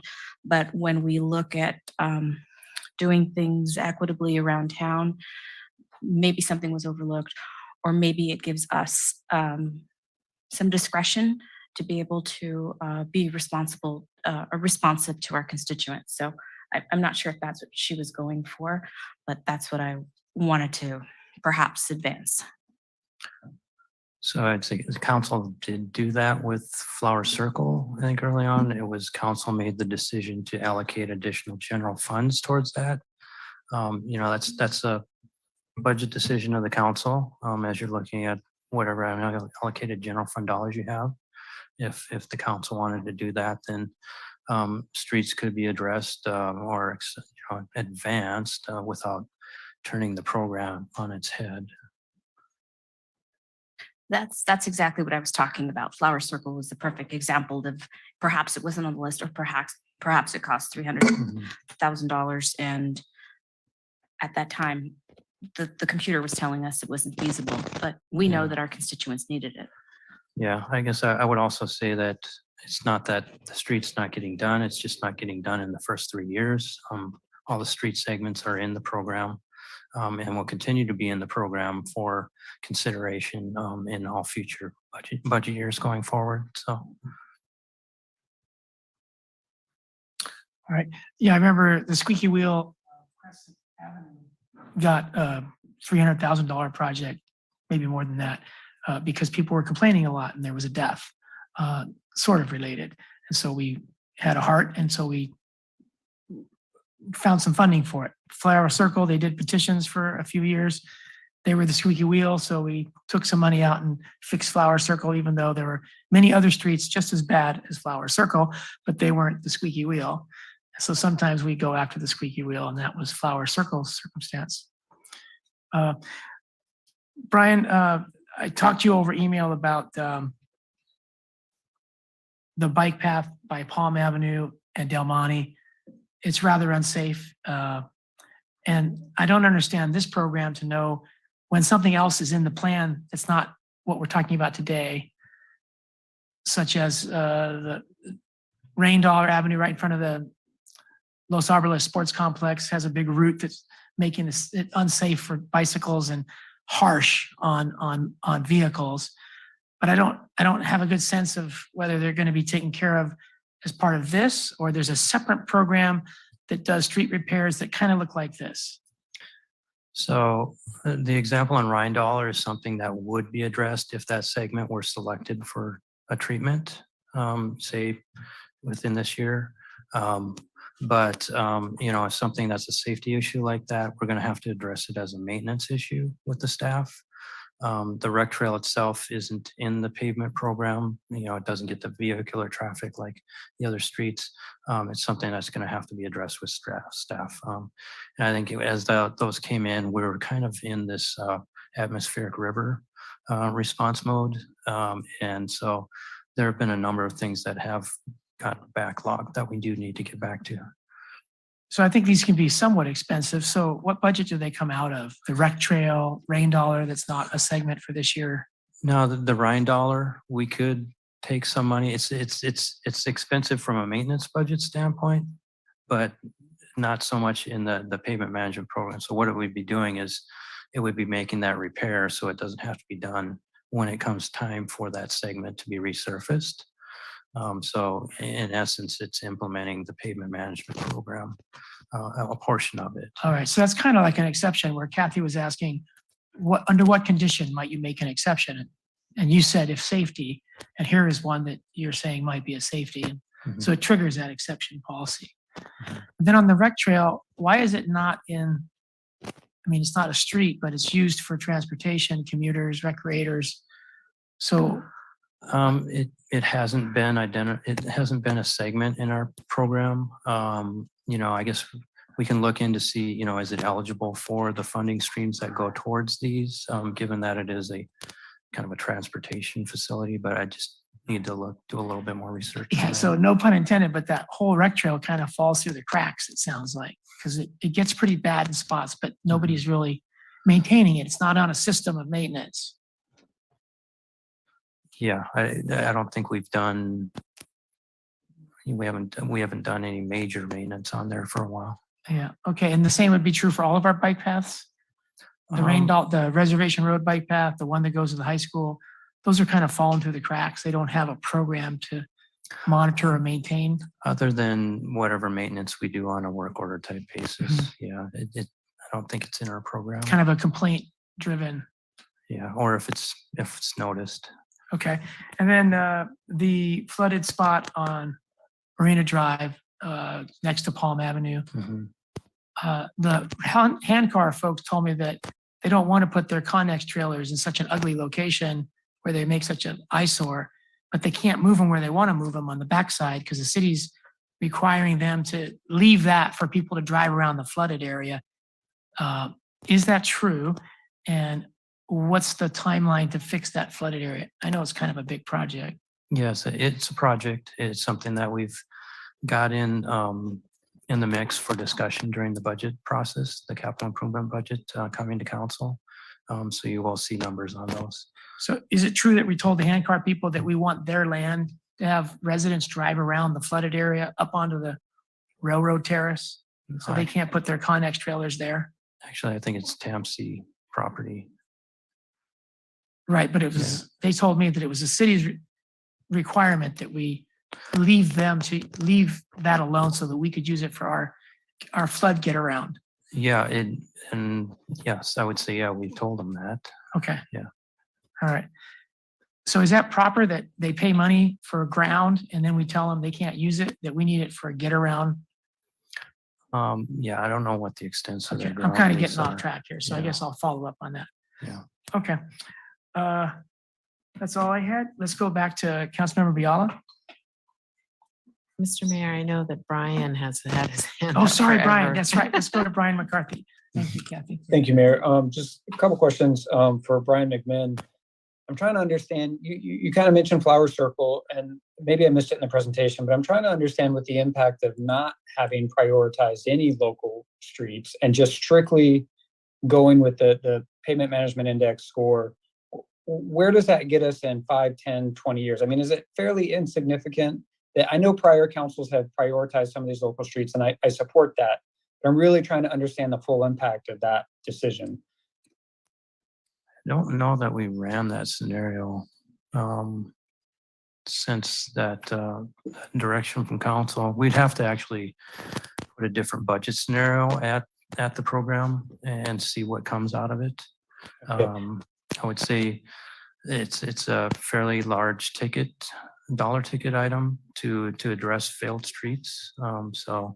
I would expect that it would have some impact to the overall program if we had just run it strictly according to the formulas that are built into the pavement management program.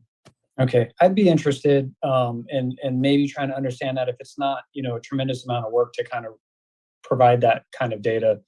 And because I think I've heard it from the council indirectly in some of the questioning is that, there's really a big impact to, prioritizing some of these streets at the expense of others. And I just want to understand what that impact actually is. I personally would not favor prioritizing streets that end up putting the city in a worse position over the long run or costing a lot of money. So I kind of want to say that. And then the last question I have is, we talked a little bit about easements and utility work. Do we have kind of a document that we provide utility providers when, even if we did a moratorium, I would assume that they could exercise an easement regardless of our moratorium. Do we have some kind of document that says, hey, these are the standards you have to?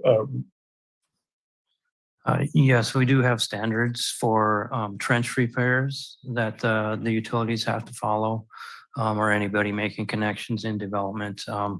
Mostly around if having a pavement repair large enough, larger than their actual trench impact, so that the new pavement is bridging the line between their trench and the existing pavement. So you don't get some of those trench lines reflecting back up through the pavement itself, and making sure that you have a good structure across the trench, kind of bridging that. So is that to say we require like a T-cut? Is that, I'm recently learning about some of these. Okay. Yes, that's exactly the terminology that we use. Okay.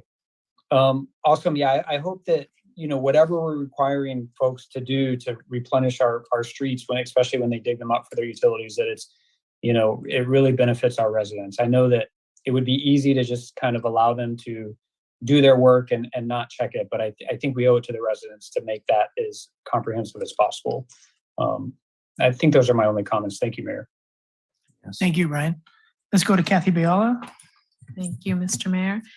So just to clarify, my point on the exceptions was was to say that my first inclination is to follow the program as close to 100% as we can.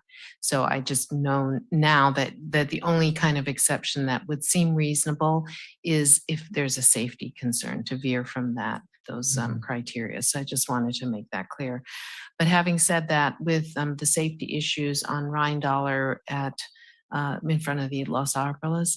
So here's the thing that makes it, I think, doubly unsafe is that there's no sidewalk there. And this is a safe route to school. So I could never really kind of understand that, that we have something a block away from a high school and there's not only the pavement issue, but there's no sidewalk. So I presume that if you're going to be tackling an unsafe pavement on a street, that you will also then need to consider the sidewalk. I mean, I wouldn't think that it would be appropriate to fix the street when you haven't fixed the sidewalk that is attached to the street. Am I correct in thinking that? So the sidewalks themselves are not in the program. Right, I realize that. If it's. But they're all under your direction, right? Well, they are, and the way it's set up in the city's ordinances, and as with many cities, it's tied to development of those parcels. And so should somebody come in for a substantial building permit on those parcels that haven't provided the sidewalk for the public there, and they're gonna be making improvements out in the street, then that would be the time we say, okay, yeah, you're gonna have to make this part of your project at this point, and you're gonna have to construct the sidewalk through. Aside from that, we're dependent on, potential for grant funding, for sidewalk gap closures. Not necessarily the most competitive projects, but, maybe a possibility there. Wow, because those are residential, so we might be waiting 50 years before there's a handover to the property to demand the sidewalk improvements. That could be very well so. Wow, okay, thank you. And really, Kathy, it's up to us at the council. If we saw a project like that that lacks sidewalks, we could direct allocation of general fund monies to address it. Okay, Councilmember Fisher. Thank you, Mr. Mayor. Thank you, Mr. McMinn, for this presentation and for all the people who have worked on this program, because I think this is a huge step forward for the city to see so many streets being addressed. Just like the others, I would like if we could avoid any exceptions, but I was happy to hear that you say that you agree that 2nd Avenue and Indian Parkway, that does not look good. Could it have been a result from those atmospheric rivers that we so easily might forget that we had earlier this year? I would say, yeah, the wet winter contributed to a lot of potholes and deterioration, in various locations for our streets this year. So I'm happy to hear that the repairs probably will be done sooner, and then the following year, the micro servicing. Thank you. You showed that as preventive maintenance, ideally new streets will be micro serviced after year 8. Or what is the scheduled maintenance for all new and reconstructed streets in the entire city?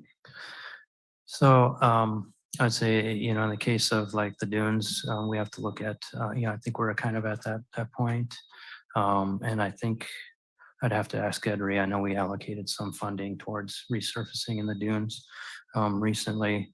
The program isn't set up we don't have this fund set aside so that when a street hits that mark, that we automatically just go out and do it. The way the program's set up is it looks at the network, and that's kind of recommended best practice for keeping those streets good. But again, we're still relying on the program saying, hey, this is the budget we're putting at it. Which street should we address now? Shouldn't it be the other way around? We should put in what needs to be done, and then the dollar amount will follow? It wouldn't be really how pavement management programs are set up in California or in the Bay Area, or the programs that we're working with. The reality is pretty much every agency is dealing with resource constraints, not having adequate funding to put towards maintenance. If cities were more adequately funded to do the maintenance, it'd be easier to do that type of program where we could say, hey, we're going to have that money available when that, right in that year that street needs to be addressed. I personally would like to still see like I said, I would do it the other way around. I would put in what the ideal maintenance is, and then a dollar amount will come out of that. And then city council can discuss, what can we do, yes or no? Because now we already assume that there will not be enough money. Well, I think we can probably run that analysis in the system. It'd be like an unconstrained maintenance option. So in any given year, it would say, we would tell it, okay, we've got enough money to do whatever we need to do this year. You tell us what streets should be done this year. And then it will say, hey, you need to spend this amount of money on these streets. Yes, because otherwise we might end up with the same situation that we're in now, or that the city was in a few years ago, if we don't do the maintenance that will prevent streets from getting worse. The whole goal is to save money, and do I see this wrong? Yeah, no, I think it's night and day, because now we have money. Before we didn't have money. So at 1.6 or $2.6 million a year, we're not going to go back to the way it was when we didn't have but $200,000 a year. 2.6 million. We're catching up. And this 3-year program, when it's over, we're going to be in a different reality than we ever have been, since 2000. But to really stay in a good condition, we should, I think, all the streets should be in the system with the ideal maintenance in it. And then reality might kick in and we might have to. Well, that 7-year maintenance after full construction is a lot cheaper than the full construction. So right now we're in the full reconstruction mode. But I understand that it's not being put in the system, the microservicing after 8 years for new streets. So what is in the system is we put in the goal to get all the streets up to a 70 PCI. And so that's the level of standard that the council has want us to achieve. And so every street we have, the goal in the system is to get it to 70 PCI. And then it takes the existing condition of everything that we put in there in the system, and then it puts on a dollar amount that we put in, but it says, okay, with the dollars that you have here, this is the most cost-effective way to get your street systems up to this PCI 70. But I think early on we ran the scenario, and I think we can run it again, because what you're saying is, okay, if we want to get everything to a PCI 70 earlier, how much money is it going to take upfront to do that? And I think we can definitely run that in the system and see if that dollar amount is. Yeah, I would think that you can run different scenarios. Yeah, that's right. Yeah, that was the initial problem that the council addressed, because we had our dollar amount and the system said, okay, this is the best way to most cost effectively address it. And the problem was you had all these failing streets, but the system said, if you put your money into these failing streets, the cost is so much that all your streets that are in good condition, you're going to lose all those streets and it's going to end up costing the taxpayer far more money. And so the system said, okay, we're going to spread these failed streets out. And there's like 25 out over 10 years. And that's when the council intervened and said, okay, this is not acceptable, these failed streets for 10 years. So come back with a program that will address it. And that was really the Measure X and going out to bond. So we get the huge cash up front that allowed us to, now it's really 33 streets that we're going to address up front. And so that was a council decision on that direction to say, okay, these failures won't work. Let's figure out a different way to pump more money into it. And so I think we can run that scenario and come back to you and say, okay, these are some options that we have. I would like to see that. I think it will be good for us to see what the real cost would be, because why would we not be like Carmel? Why would we not be all goods over time? So thank you for that. I would say it's not going to be easy. And if we do figure that out here in Marina, I will probably retire and go on a speaking circuit, trying to explain to every other city in California how we made that happen here. Who knows? We can always dream. So yeah, so for the new development, because I was asking for all the new streets or the reconstructed streets in Marina, so the 33 streets that are being reconstructed, in my view, they should also be put in the system, that in 8, 10, 12 years, they should be microsurfaced. They'll be in the system as new street condition. Their pavement condition will be up higher. It will model that deterioration, and we'll know when. We could run at any time that scenario that says, hey, what streets should we do this year in an unconstrained budget? And it'll say, you should do these now. Yes, thank you. So who is responsible for the planning of the maintenance of the streets in the new developments, like the Dunes and Sea Haven? You said some streets are private? So the city administers the community facilities district in the Dunes. So that's something that we're watching as those funds accrue. And we're saying, okay, it's time to resurface the streets now, or it's time to do maintenance on the storm drain system. So I think the Dunes, we'll see as that gets into the system. It may be probably better positioned. I mean, as far as, that scenario you're describing, because you don't have the failed streets in that development, and it has its own funding source. Yeah, because it concerned me not seeing them in the next 3 years, because the first streets are about 8 years now in use. Yeah. So. And we do need to get those streets into the list and onto our website. Thank you. I think these were my main questions. The rest I can all. I already sent in my question that I said for me, it would be unacceptable to see even a small percentage of filled streets in 2047 projected.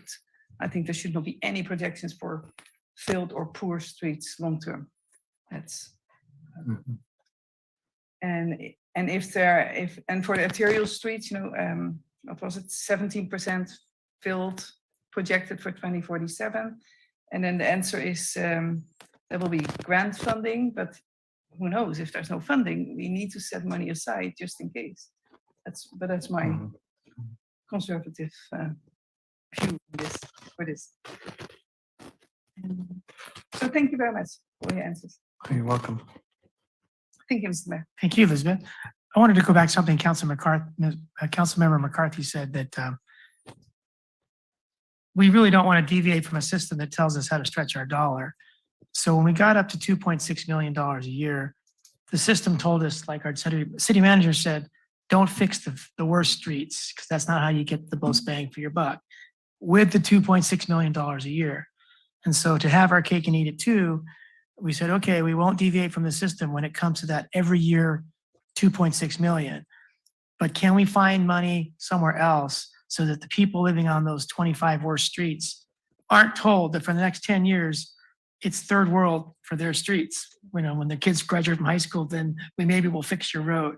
So then we found something like $11 million to do the 25 worst streets, while still continuing the system's recommendation to maintain our network. And now that has turned into 33 streets, because I guess we just had enough money to do 33 instead of 25. And that's this year. And then there's some failed streets that are going to be done each of the next 2 years.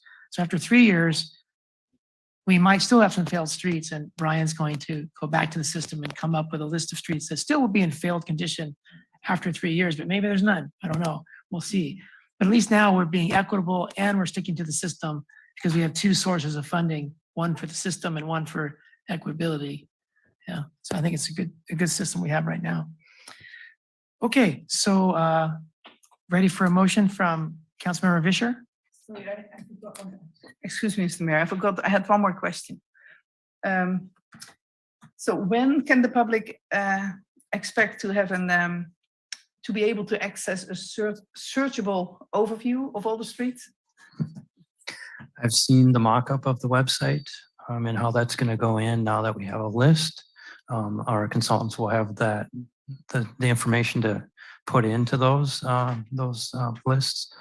And so we'll check in with the team. I'm hoping we can have it up within a month for sure. Oh, wow. And so, I mean, we've got the streets list. It's just a matter of developing the web page and making sure we don't have bugs in it when we do launch it. But thank you. That will be very helpful for everybody. Thank you, Mr. Mayor. Okay. Would someone like to make a motion on this item? I can make the motion. Okay, go ahead. I'd like to make the motion to adopt resolution number 2023-XX, adopting an updated list of projects for, oh, sorry, I have the wrong one. No. Am I too far?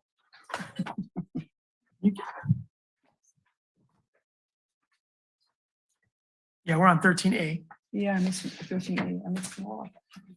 Oh, here it is. Sorry. We're going so fast tonight. Okay, I would like to make the motion to adopt resolution number 2023-XX to receive informational presentation of the city's pavement management program. Second. All right. Do we need to add anything, Lane, regarding those projects we mentioned that Brian said we might be able to work them in, like Imgen at Second, or Rain Dollar at the unsafe location, or the bike path, which is the unsafe location? Or does staff just take that under advisement?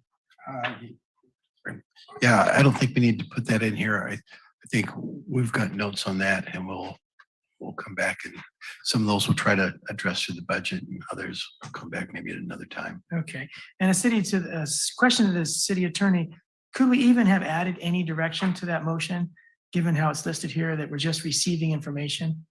Almost sounds like we don't even need a vote. Through the mayor, when I reviewed the agenda, I looked at that, but I think the resolution is required. Right, but I mean, as far as us being able to make any adjustments, like, oh, and go fix that too.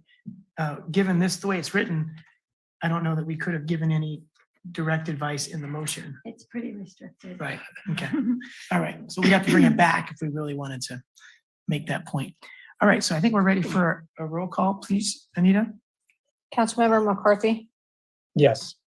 Councilmember Vischer, Yes. Councilmember Biala, Yes. Mayor Pro Tem Medina Dirksen, Yes. Mayor Delgado. Yes, that passes unanimously. Thank you, Brian, for all the work you and Edry and others have done on this. So we'll move on to SB1, which is a similar item. All right, Mr. Mayor, members of council, this item is related to our pavement management program, but it is an action that is required of the state funding that is allocated to the city. The increase in funding under the Senate Bill 1, that money that goes into the road maintenance and rehabilitation account. The city is required to provide a list of streets that we're going to utilize that funding for to the California Transportation Commission by July 1st. And that's why we have the item on the agenda here before the end of June. It's an action that council has taken ever since 2017, SB1 was approved. Our first reporting of that might have been in like 2018. So it's an annual practice that we have to do. Council has to, it has to be approved by resolution as we have in previous years. And we intentionally put this after the presentation about the full program management program, the pavement management program, because we knew this item would generate lots of questions about what are we going to do over the next few years with our program. So with that, that's my brief presentation on that. I'd be happy to answer any more questions specific to reporting to the state what we're going to be doing with our streets. All right. Councilmember Biala? I just have a quick clarification so I understand this. So we get the money from the RMRA from the county and it goes into our budgets and goes under the CIP program. We have the annual street resurfacing program. And then we use the our city prevention management program to monitor all those funds and where we're planning to spend the money. Well, I guess the correction I would say is that that program helps us make decisions as to which streets we're going to apply that to. And it's a requirement, as you say, of the funding source. It's a requirement of the Senate Bill 1, that portion of the funding that goes towards our streets. Right. Specifically, Measure X has its own reporting requirements that are different. Got it. And the general fund is subject to whatever reporting requirements, I guess, that the auditors look at and stuff, but that's more cities, Okay. pot of Yeah. money to work with. Yeah, thank you. That clarifies. Thank you. Okay, let's go to the public. Anybody online wish to comment on this SB1 funding and reporting? All right, we'll close public comment. Any final questions before someone wants to make a motion? Comments? Councilmember Biala? Make a motion to adopt resolution 2023 XX, adopting an updated list of projects for fiscal year 2023-24 funded by SB1, the Road Repair and Accountability Act of 2017. I will second. Final comments before we go to a roll call vote? All right, can we have a roll call vote, please, Anita? Councilmember McCarthy, Yes. Councilmember Vischer, Yes. Councilmember Biala, Yes. Mayor Pro Tem Medina Dirksen, Yes. Mayor Delgado. Yes, so that motion passes unanimously. Thanks again, Brian, and to your team. And now we move to end all clarifying questions by going to 13C to modify our city's rules and procedures. Right. Please. Say yes. Good evening, Mayor, members of the council. As you recall, the city has been governed by these rules and procedures that the council adopted in 1980. And back in November 2022, we came forward with some proposed amendments to those rules, which would really take the city in a direction of meeting efficiency to move the meetings along more quickly. And so at that time, council had said to come back after a few months and we would revisit and see which rules were working and which ones needed to be more modified or modified further. So I'll keep this kind of brief, but basically the modifications that are being proposed tonight. The first one is about council correspondence. And as you know, sometimes council will want to prepare different presentations, and also we get presentations from council, and sometimes from the public. Sometimes they come in at the last minute, and it's very difficult to make those adjustments for staff to make sure that it's going to work, the technology is going to work, people have copies, etc. So the first proposed rule is to have a deadline for those proposals to be submitted no later than 10 a.m. on the day of the meeting. And this would give staff time to make sure everything's working, to answer any additional questions, and just to prepare. The second modification, this is the one that relates to the clarifying questions. So back in November, when the order of items was presented, we did some modification to make sure that the public input was received before the council made decision. Formerly, there was a motion and then out for public comment. And under the Brown Act, we really want to have the public give that input before council makes any decision or takes any action. So we had a new thing called clarifying questions. And this was intended just to be questions that were absolutely necessary to answer before we went out for public input. And so this has been really difficult to implement. And oftentimes the clarifying questions, they lead to further discussion and sometimes motion. So the proposal tonight is to really just eliminate that. So after a staff report or presentation, immediately going out for public comment, giving the public an opportunity to weigh in, then bringing it back for discussion. The next proposed change is to to the action minutes. So this was approved by council back in November. Given all the technology that we have now, our meetings are on YouTube forever. They're live streamed. It's very easy to get a blow by blow of what happened at the meeting. And so we don't really need to have everything transcribed and included in the minutes. So this would really save time for staff after the meeting. And the action meeting minutes are really just, they're intended to be objective. This is what the vote was. This is what the motion was. Was there public comment? And I've included just a sample of some rules for action minutes in the agenda report. So council did approve going to action minutes, but it isn't something that we've implemented yet. At that time, council directed staff to come back with some samples. The next change is to paragraph 13, and that governs the debate. So back in November, because we had some discussions that went on for quite a long time with some council members speaking more than others. And so council implemented a rule for a 5-minute limit. And I think how it was initially drafted, it was only to the initial round of discussion. But now we're proposing that 5-minute apply to all rounds of discussion. I should have called this the another bite at the apple rule, because we do go through multiple rounds, and this way it would be equitable for all council members to speak. The last proposed item for your consideration is a rule on ex parte disclosure. And this rule really only applies for quasi-judicial proceedings. So this would be proceedings that typically involve a public hearing or application of rules to a certain individual.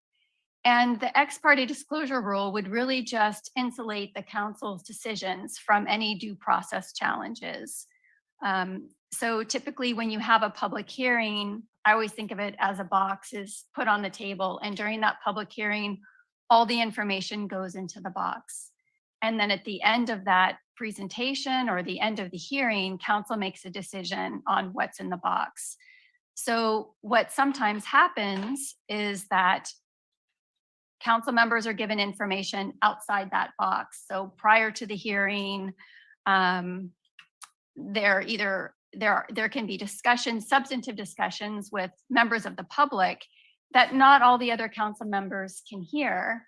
And then all the other council members can't have that same information to make a decision. And then also the applicant doesn't have an opportunity to understand what information is basing the decision. So this is really just part of due process. It's akin to going to court. If you went to court and you were arguing your case, you wouldn't want the judge to have had a sidebar with somebody else, another third party, when you didn't have an opportunity to hear what was said. So most cities have ex parte disclosure rules. So this is just a proposal for quasi judicial matters. It would just be a disclosure of the substance of the discussion. And again, it's not somebody stopping you to say, vote to adopt this ordinance. Well, it wouldn't apply to an ordinance like vote for this or that. It has to be a substantive piece of information that would really impact your decision making. So again, this is just a sample for your consideration, and then it would also trigger a change to your public hearing process. So when the matter is called, then council members would disclose, I had a conversation with the owner of the property and he told me that blah, blah, blah, something like that. So these are just the issues that have been raised by either council members or by staff for further adjustments to the rules. And they're just here for your discussion. And I'm happy to answer any questions that you may have. Thank you, Heidi. Lane, did you want to say something? Yeah, Heidi, can you just really clarify the quasi judicial and really the legislative matters? Because I think there is some confusion on that, and the intent is not to have ex parte for legislative matters, which is really most of what the council's discussions are. But if you can go into more detail, I think that would help. Yes, through the mayor. People do get confused about the difference between legislative and quasi-judicial. And I think of it this way. When the council's making a legislative decision, it's making a decision about a rule that will apply in the future. And typically it's very general throughout the city. And you're allowed to bring your expertise, your bias, your experience to that decision. So for example, I'll just use like the cannabis ordinance. So perhaps council members ran on a platform, I'm pro cannabis or I'm against. And then when the ordinance comes before the council, you're allowed to draw on your experience, you're allowed to draw on your conversations with different stakeholders in the community. That's really why people elect you. So that's legislative. Quasi-judicial is when you're functioning in that quasi-judicial role like a hearing or a trial. So this is really the application of the law to a particular person. So it could be somebody coming forward with a permit that's been appealed, or somebody coming forward with a development project that needs to be adopted. Trying to think of some examples. So legislative would be an ordinance that is going in the municipal code that's going to affect everyone going forward. It could be adoption of the general plan. It could be adoption of a local coastal plan. It could be adoption of the budget. Those are all legislative. It's future projects, future applications. Quasi-judicial is going to be a specific project. So that could be a variance to our code, especially in planning. It could be a permit. It could be a subdivision. It could be an appeal. It could be like a zoning code violation if you have an administrative citation and your process doesn't allow that. But if it somehow came before council, any localized application of law that's going to affect a particular individual would be quasi-judicial. Some cities will open up the item and say whether it's legislative or quasi judicial. And that's really helpful because it is hard sometimes to determine. So I think if you have what I call a wobbler, you're not quite sure if it's quasi judicial or legislative, you could always err on the side of caution just to let people know. And it's really for the benefit of your council members. Like maybe there's a house project. Well, you drove by and you saw that where the staking was would interfere with the road. I'm just making something up. You had that information and you didn't share it with the council, and then you deny the project, they approve it. They would have benefited from the information that the road was blocked or the tree was blocking the property, something like that. So it's information that is really relevant to the decision that you're making. You want all of your peers to have the same information and to have, the applicant have the opportunity to respond. So those would be some examples. And lastly, I would say it is really important because even though it's not required by statute, you're not going to Google Ex parte in the California government code and see that this is what you're required to do. But there is case law, like as a council, you have to give a fair hearing. So you have to afford due process rights, and that's notice and an opportunity to be heard. And so when you give a fair hearing, everybody involved has to have the same information in order for it to be fair. And if the council doesn't do that, it could be subject to challenge. So you can imagine if you came forward and you wanted your project approved and you found out that somebody was making a decision and you didn't have time, you didn't have the opportunity to rebut it, you could challenge that in court and say, there's no basis for that, it's arbitrary. And so it could just put the council at risk. And that's why it's being proposed, but it's for your consideration and discussion. All right, thank you.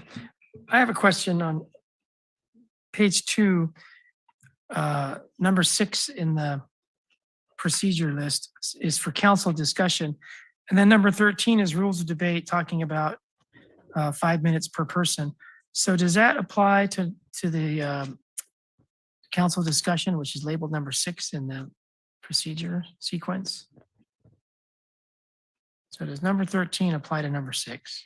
Yes, Your Honor, it does. Okay. And then number 7 is new to me, council motion and brief comments. So we have a lot of discussion back and forth, 5 minutes per person. And when that's all over, somebody makes a motion, then each person gets to briefly comment for 1 minute each. Is that new? No, that rule was adopted in November. Okay, because we haven't been tracking that. I haven't been aware of that. So now that we only have one bite at the apple, council discussion, that's when we get to make speeches. But after that, we only have 1 minute. Well, I can clarify. So typically how this is proposed, the public comments, then council has discussion. During the council discussion is where there would be a 5-minute limit per council member.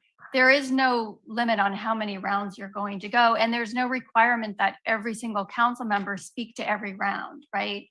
So that part is just the 5 minute. In November, you adopted that under number 7, the 1 minute each. So then you make a motion and you wanted to have the ability to have a comment. I can't recall why you limited to 1 minute.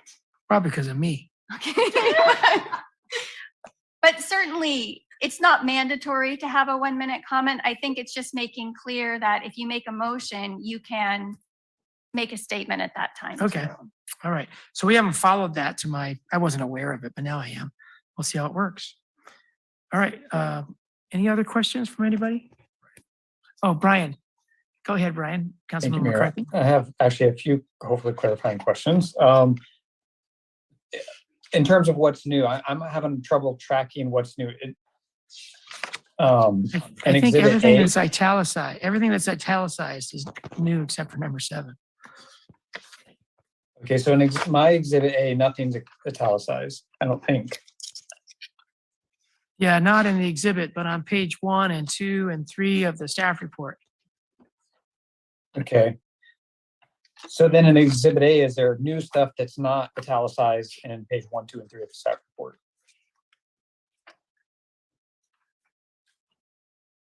because I, like you, Mr. Mayor, am seeing stuff that I don't remember approving before, but I mean, it's always possible that we have a lot on our plate that I wasn't tracking it either. Yeah, so if you go to Exhibit A, it'll have paragraph 13, I believe, won't it? That has that change. No? Yeah. So Exhibit A is not where you'd find the italicization.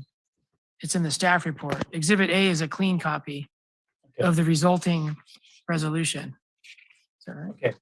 So let me, if I can, then get into a couple of my other questions.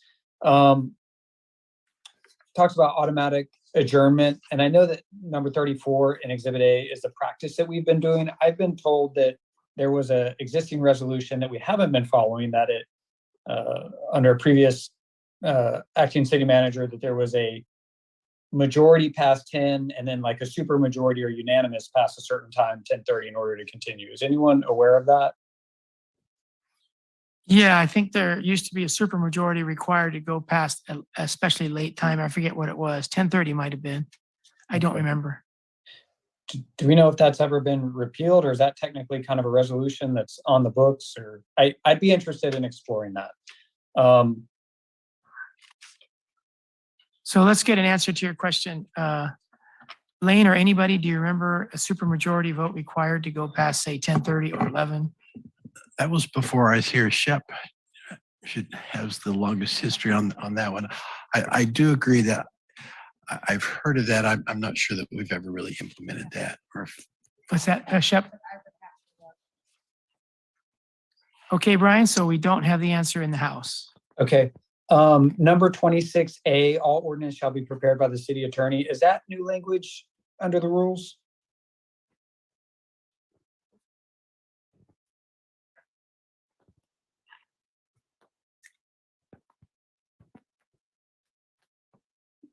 Through the mayor, no, the only changes that are being proposed are the ones in the staff report, those 5 changes. Everything else has been there either from November, but that's always been in there. Okay. Number 12D, sworn testimony, it says presiding officer may require any person addressing the council to be sworn as a witness. I mean, I would assume that doesn't apply to members of the public, but it doesn't read that way. Can we require members of the public to swear that what they're saying is under oath? Oh, we should do that all the time.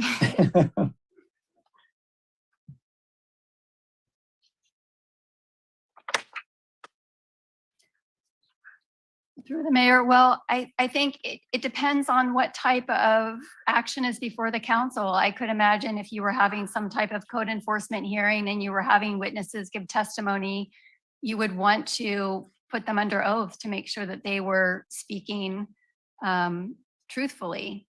So, you know, again, this has been in your rules, and I'm not sure if your city has ever invoked that. And I can't say that I've seen it in another city, but I could imagine there were times when you want the person speaking to give their testimony under oath. Okay, thank you. I think that's my only questions. I'm not trying to tear this thing apart, but I think that while we're having a discussion, now's a good time to have the discussion. So thank you, Mayor. That's it for now. All right.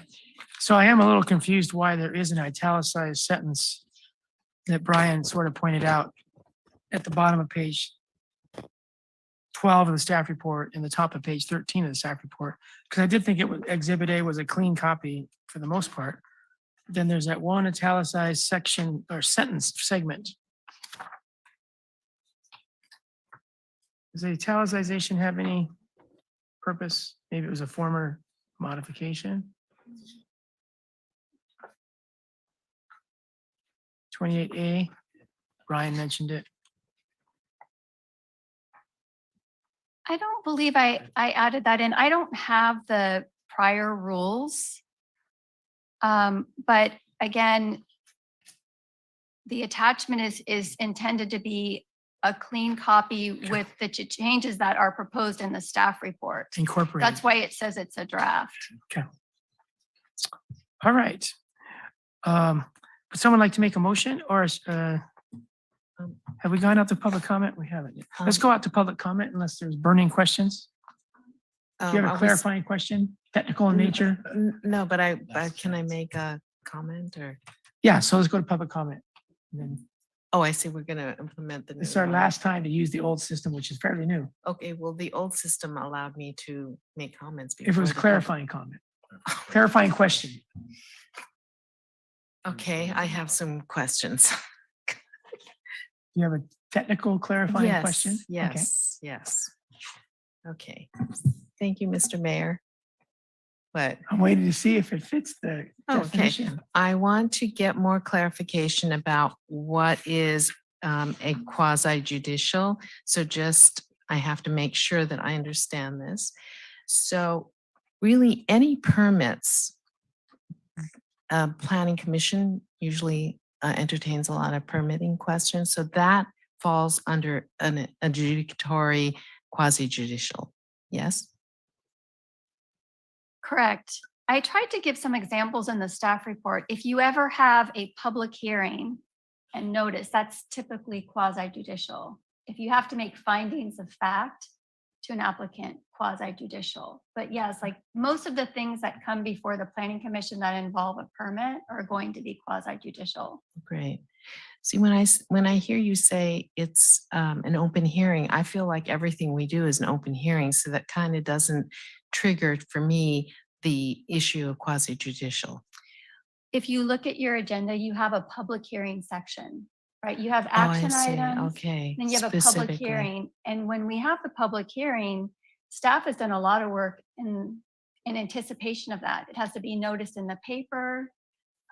So I it's set see. out in your agenda because it's special. And even in your rules, you have a special public hearing section. Ah, so that would Because be, it's heightened, right? Yes, We have yes. to protect the process here and Yes. make sure the person's treated fairly. well, that's really interesting because I was going to say the comment about, can somebody please let us know when it's a quasi judicial item? But really, we just need to look at that section and we know that requires an ex parte communication disclosure. Yeah? Correct, through the mayor. So definitely, if it's a public hearing, it's going to be quasi judicial. There could be other items that are action items that didn't require under the government code a public hearing, but they really are the application of law to a particular individual. Mhm. But Like it- the perm. Oh, Mhm. okay. But it is certainly something we could, include on the agenda so that council's aware, or Yes. city attorney could step in and just say, as a Mhm. reminder, there's other ways, because I do think there are some gray areas and it's difficult to know. Yes, and I appreciate that most ordinance issues are going to be legislative and don't require a disclosure. But if you ask for, an applicant asks for a variance to a code or a variance to the zoning ordinance, now it's quasi judicial. So even though we hear something about the zoning ordinance, they're asking for an exception. And so therefore it applies to an individual and it's an app so then now it's an application of the law for an individual and therefore it's quasi judicial. Yes. Okay. Then for the example, like the bond measure, is that legislative? Through the mayor, yes, that's legislative because Legislative. you're having a resolution and there aren't any individual rights at stake, right? This is general application for Right. the future. Right. This is going to be a ballot measure we're going to bring forward. Got it. So we just approved the Sister City program. That is legislative too, because it's an kind of an ordinance or agreement. I don't know. Was that an ordinance? It wasn't an ordinance, but you were approving a program. So to me, that's general application for the future going forward. Okay, so that's legislative. Okay, I'm getting a better handle on it. So then if it's in the hearing section of the agenda, then we know it's quasi judicial, but it could be other things too. And so we might have somebody let us know that that item on the agenda is quasi judicial. Correct. And we can ask, and that does require disclosures. Got it. Okay, wonderful. Then when we say ex parte communications include oral and written information, does that also include texting? Because in the past, I have seen regular texting from the dais, and whoever they're texting out in the audience, that's an ex parte communication, is it not? Through the mayor, I think it is, because again, if you're in a public hearing and one council member is receiving information that's going to be relevant to the decision-making process, the rest of the council can't hear. Yeah. And the applicant, maybe it's the applicant that's texting, but it could be somebody, maybe it's an opponent. To be fair, everybody should know what the evidence is and have the opportunity to refute it. Okay, so maybe we could add oral, written, electronic communications, because I think that might be helpful in the future. Also, I need a clarification. Non-substantive communications that do not include factual information to influence a council member do not violate due process. So I want to make sure that I understand this. So this is an ex parte communications, and you're saying there are things that don't require ex parte disclosure, that if there are non-substantive communications that do not include factual information to influence one of us. So that means if we go and talk to a member of the public and they're just giving opinions and we're just listening, we don't have to disclose that? Through the mayor, I think it depends. If you're at the grocery store and somebody comes up and says, I don't like that big house that's being built, there are no facts in there for you to be, you can listen. Okay, here's a member of the public that doesn't like the house, but I don't think you need to disclose it. But if you went to the store and the developer came up to you and said something like, I really want you to approve this house, and the foundation is really special, and I'm going to build 5 more houses. I'm just trying to think of something off the top of my head. I'm not doing a very good job, but Right, something that okay. would be relevant to this project that you think the council would need to know. Okay. Maybe it's, I didn't put it on my permit, but I'm going to cut down that tree in the back. You would want to know. I That see. to me is substantive. That could impact Right, your decision. got it. Okay, I understand that much better now. Thank you. And let's see, I'll do that in comment. Let's see. Let's see.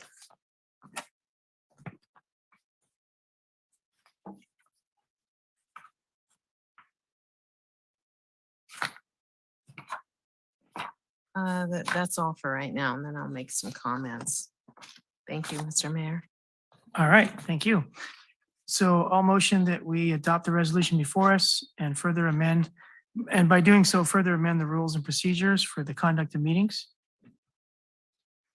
I second Okay, for discussion. all right, let's go to Councilmember Medina Dirksen and then Biala. I'd like to revisit, thank you, Mr. Mayor, the all ordinances shall be prepared by the city attorney. And is this to say at the direction of council? In the past, we've had council people create or help write ordinances. Can you clarify? Through the mayor, this is a typical obligation of the city attorney to draft the ordinances, but I don't take it that literally. I mean, I've worked with council members, including council members on this council, and drafting ordinances. It just should really be part of the city attorney review. Okay, so what you're saying, it does not preclude council members from assisting in creating the policy or the ordinance, but it comes through you, the final draft.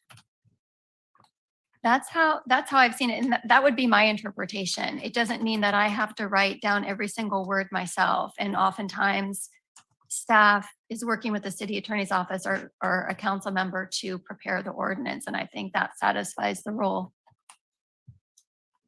Okay, I have another question on the spokesperson for the group of persons. I've seen this done in other jurisdictions. where if you have, 10 people speaking on the same subject, is that what we're talking about here? And are we making a preference to allow for that? Or are we acknowledging that there could be a spokesperson for a group of persons? It is B is 28 B and addressing the council.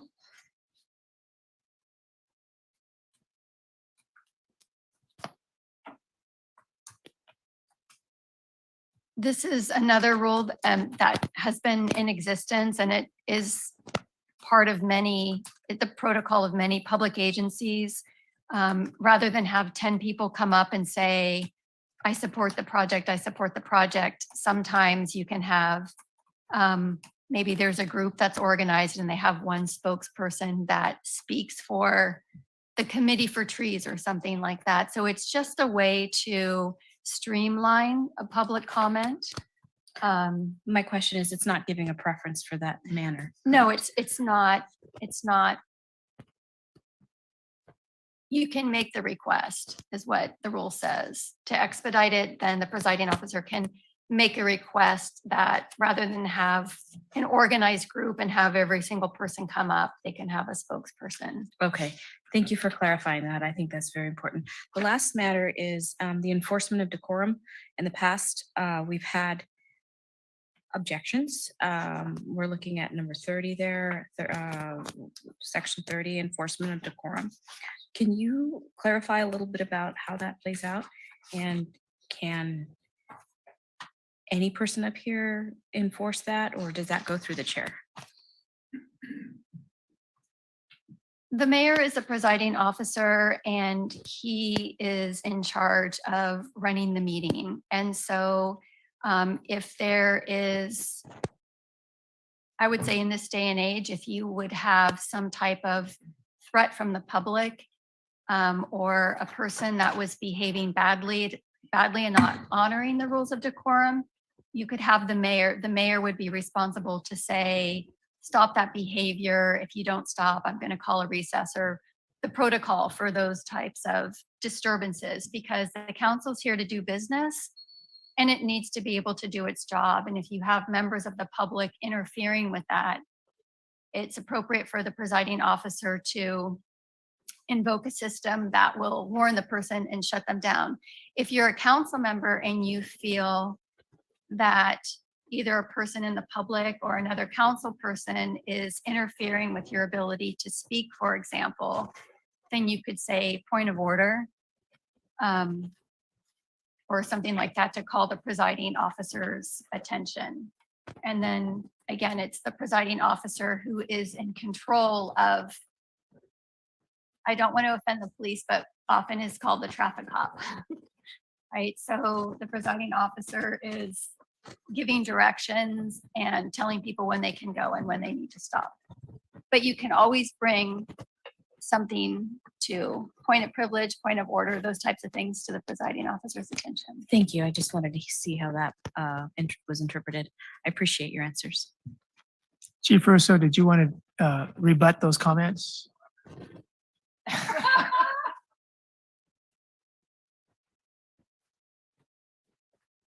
Thank you, Mr. Mayor. Did we go to public comment? She's saying no. No, we already did. Yeah, I think we already did the qualifying questions, but I think we did because. Oh, okay. Well, then I'll reserve my comments. Thank you. Open public comment and go to Denise Hurley. Welcome back, Denise. Hi. I just wanted to clarify on there. I just wanted to comment so that maybe people heard it.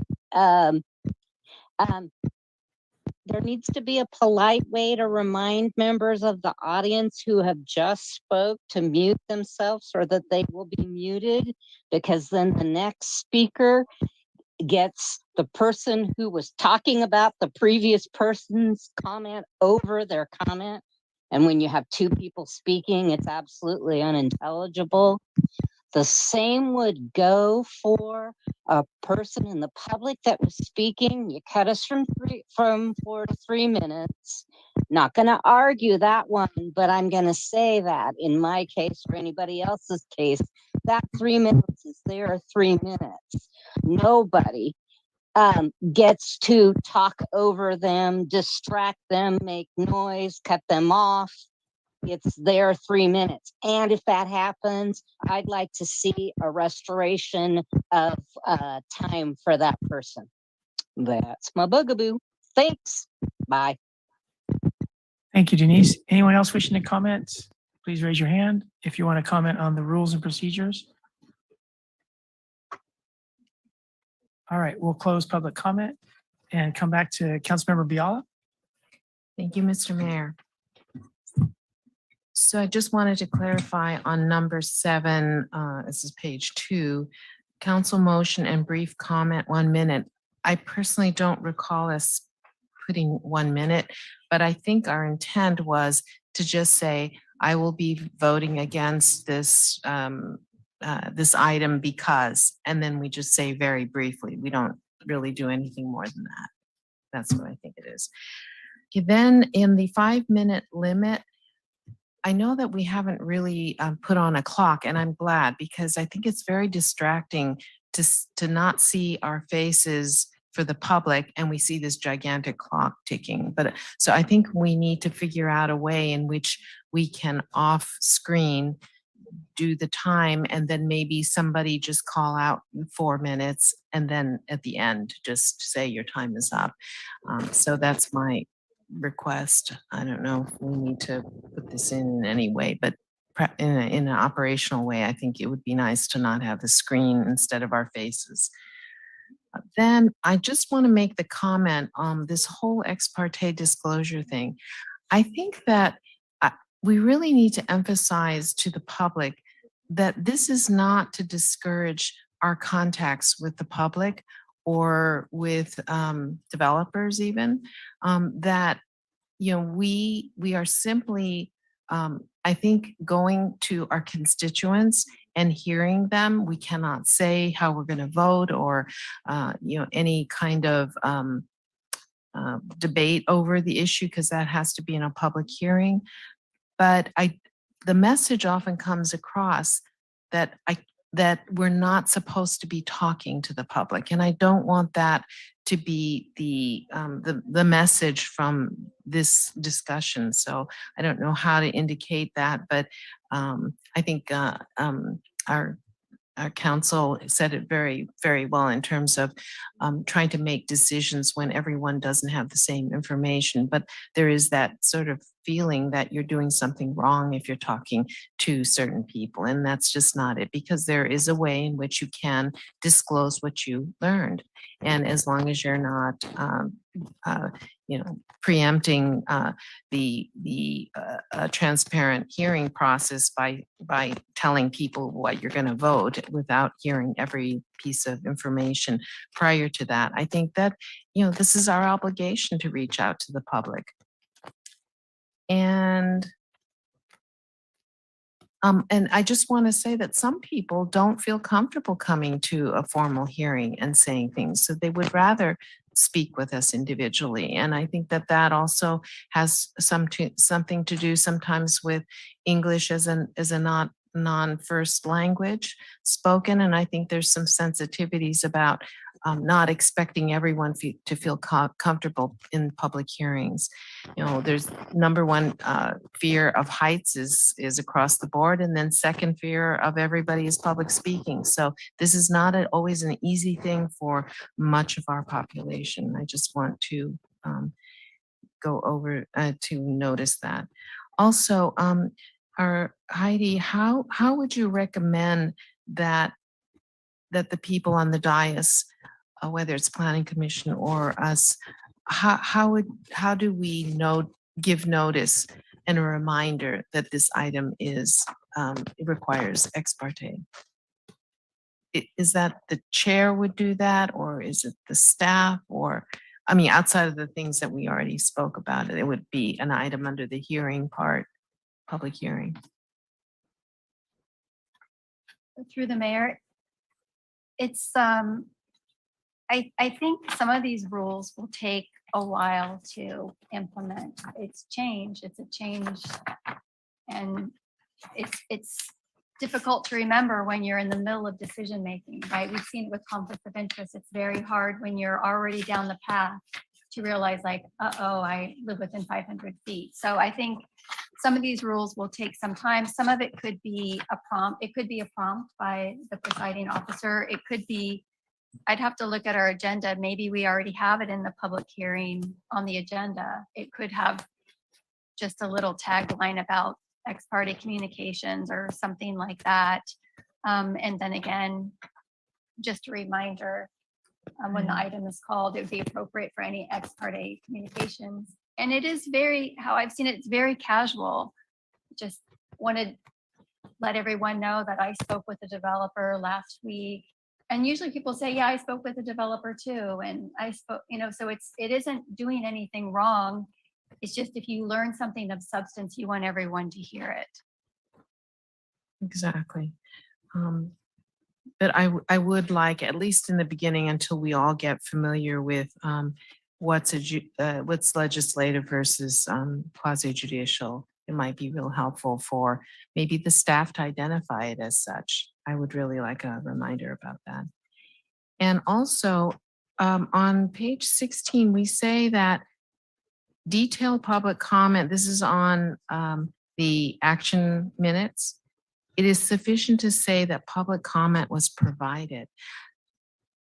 We're going from an extreme of verbatim comments being documented to now just a statement, public comment was provided. And I would kind of like to see at least the names of the speakers and the topic. So for example, you could say Denise Turley spoke about the Dunes Park. And then if she didn't want to give her name, you could just say anonymous speaker. Topic is the Dunes Park, because sometimes I want to have a reference. Yes, the reference is the videotape of the meeting, but what if I'm looking and I can't remember the person's name, or I'm looking for it. I don't see anything if we just say public comment was provided. So I don't know if we can add that in terms of our ordinance. Through the mayor, well, luckily this is just a resolution and these are just proposals. So I've seen public agencies do it with just public comment or no public comment, other agencies listing the name and the general topic. Good. Again, you're trying to get away from the subjective, where I have seen some clients that don't record their meetings and then somebody's interpretation of what was said. Sure, absolutely. But you can direct it however you want it to be. Mm-hmm. Well, it's my recommendation that we just put the person's name or speaker anonymous and just their topic. So if I wanted to go back to the video, I would know at what point they were speaking. Also, the whole issue of adjournment, and I know that Councilman McCarthy was talking about that in terms of another way of defining the next interim part beyond 10 o'clock. I've never seen that language about the supermajority, and I don't know how in practice that would work out. But what we do now is really bad. I mean, we're interrupting each other to speak because now we're at 10 o'clock. And there must be a better way to do this. It's so cumbersome. And then we have multiple, motions being made. There's something that I don't like about it, and I don't know how to correct it, but something should be done.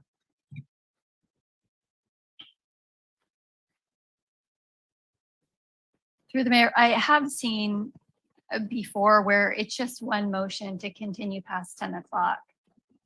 And so I think the rule in that city was you couldn't start any new items after 10 without having a motion. But if let's say you started the budget at 9:45, that would go until it was done unless somebody made a motion to continue. But to continue to another evening. yeah, to another evening. but it was just one motion and then you agreed. And you could always say, we're going to make a motion to continue these last 3 items. You can always have that trick as well. But I agree, it's difficult to keep track of late at night when it's 10:15 and then 10:30 and then 10:45. So that's one option. You have one motion to continue past 10. And then from there, the council could decide, we're going to finish the next 4 or we're going to finish 1, and you could take it as you go. And then at some point, you have a diminishing returns on decision making. And you could say, I move to continue items, Yeah. 15 through 17. Yeah, that makes a whole lot of sense. So it's not by the clock, it's by the item finishing. And that's what you're deciding on, whether to finish this, continue this one and finish, then are we going to take the next one till we finish rather than every 15 minutes or whatever we're doing now. Okay, thank you. And I think it's good that we say that materials that we want to present or use during our agenda item from the dais, that we provide the materials to the city clerk no later than 10 a.m. the day of the council meeting. That seems okay. And I want to say though that this should apply not just to council members, but for also the staff, because I keep having to say, remember, I want that, that thing in hand at the meeting. And so I just want to say that if that's our standard for the council, that it's for everyone, that we need whatever we're presenting, we need it in hand by 10 o'clock. I think that's all my comments, Mr. Mayor. Thank you. I think there's so many good things here, by the way, that will help us tremendously. All right, let's go to Councilmember McCarthy. Thank you, Mayor. I, like Council Member Biala, have quite a few comments here. I, unlike Council Member Biala, am not sure that a lot of these things will help us. I think these are solving a lot of problems that don't really exist. So I know I'm going to want to make a substitute motion, but I don't know if it's going to be to table this or a lot of amendments, depending on what kind of support I may or may not be able to get. So kind of going through my comments. First, with the providing materials before 10 a.m. the day of the council meeting, I very strongly oppose that as being very limiting. If I walk into a council meeting 10 minutes before and have some new information that a presentation or a sign or some physical object might help explain to the council, I would like to reserve the right personally to do that. And I think that I could see situations where the rest of the council might want to do that too, and it might help me understand an issue better. So I'm really concerned about that item altogether. I think the intent might have been, if we're providing digital formats to the city, there might be concerns about viruses and things like that. And if that's the case, I think that's valid, and there should be some comments or rules on format. Maybe it has to be presented over Zoom or via the web or something. But I am concerned about limiting the speech to anything you think of 10 a.m. before the day of a council meeting. Very concerned about the ordering of public comment, as probably the one person on this dais that has spoke the most in public comment before the Marina City Council, before I was on the dais. One thing that I've come to understand is that, especially in Marina, we tend to do a lot of amendments. And what that means is that when I give my comment as a member of the public, I've given it based off of what I've heard up to that point. But then council comes in and kind of changes the staff report in all different kinds of ways. And I haven't had an opportunity to comment on that. And that was always a concern of mine when I was a member of the public. And I would imagine that the existing public might be concerned about that as well. So I do support striking the technical questions piece, but if we're going to do that, I would suggest that we actually move public comment to right before the vote, or maybe some provision, if we do a bunch of amendments, we give the public a second chance to comment, because it's really unfair to the public when the council has put stuff forward that's not in the staff report and the public doesn't get an opportunity to speak on those amendments. In terms of record keeping, I do support the action minutes, but I think we need to have a policy on how long we're keeping the videos. Maybe it's the YouTube videos. I'd like to see a very long retention period, maybe even indefinite. And so I don't think we have a policy on that right now, but overall, I do support action minutes if we are saving a record of the meetings in some other format. Ex parte disclosure, D, you know, I'm not going to follow my sword for this one, but I just feel like there are so many provisions of the Brown Act that we as elected officials are required to abide by, and why we pick out just ex parte, I'm not really sure. So I'm not really in favor of having that language. I think that, you know, we should disclose if we've received money on certain items, but we don't kind of list that in there. So I don't know what benefit that really provides. I think that we are obligated to disclose ex parte communication, and we know that. I just don't know what the benefit of codifying it and the rules are. In terms of public hearings, you know, I just want to make it clear that, you know, as we know with the desal issue, people have provided different kinds of presentations. They have sang, they have done sign language. I think we should encourage that. And I'm not sure that the current language really goes far enough it almost sounds like it's limiting it only to either verbal speech or stuff that you've presented before 10 a.m. So I kind of have some concerns about that. The ordinance being prepared, we kind of discussed that a little bit, but you know, I think that language could change a little bit to say that the city attorney should review all ordinance language. But you know, if a member of the public wants to present in their 3 minutes an ordinance, I would welcome that. I think it saves staff time. You know, the city attorney could then take that and review it if it was the will of the council, but anyone should be able to present ordinance language in my mind. Kind of just a side story, recently I was looking at an ordinance and I asked AI, ChatGPT, if you know what that is, to write an ordinance in the format for the city of Marina, and it did it perfectly. And so if AI wants to present the ordinance, you know, I could really, I'm not concerned who presents it. I'm concerned more about the quality of it. And I think we achieve that by having the attorney review it. The last thing I'll say for now is that number 35 speaks to amendment of rules. And it says, rules may be amended by affirmative vote of majority of quorum provided, except rules relating to adjournment. In my mind, clearly that rule 35 was put into place because at one point there was a rule about adjournment requiring a supermajority. So again, I would like to see us consider going back to that. Otherwise 35 is kind of pointless in my mind. But I agree with Councilmember Biala, who I think said, you know, after it gets past a certain time, it doesn't serve anyone, it doesn't serve staff, it doesn't serve the public, and it really doesn't serve us. I've seen us get a little sloppy after. I can kind of hear from my hotel room, see people getting tired now. So yeah, I think those are my comments for now, but I'd really love to hear what the rest of the members of the dais think about those comments.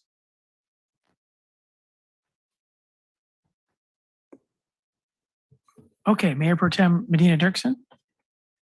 I'd like to make a motion to extend. You have a supermajority. I'll second.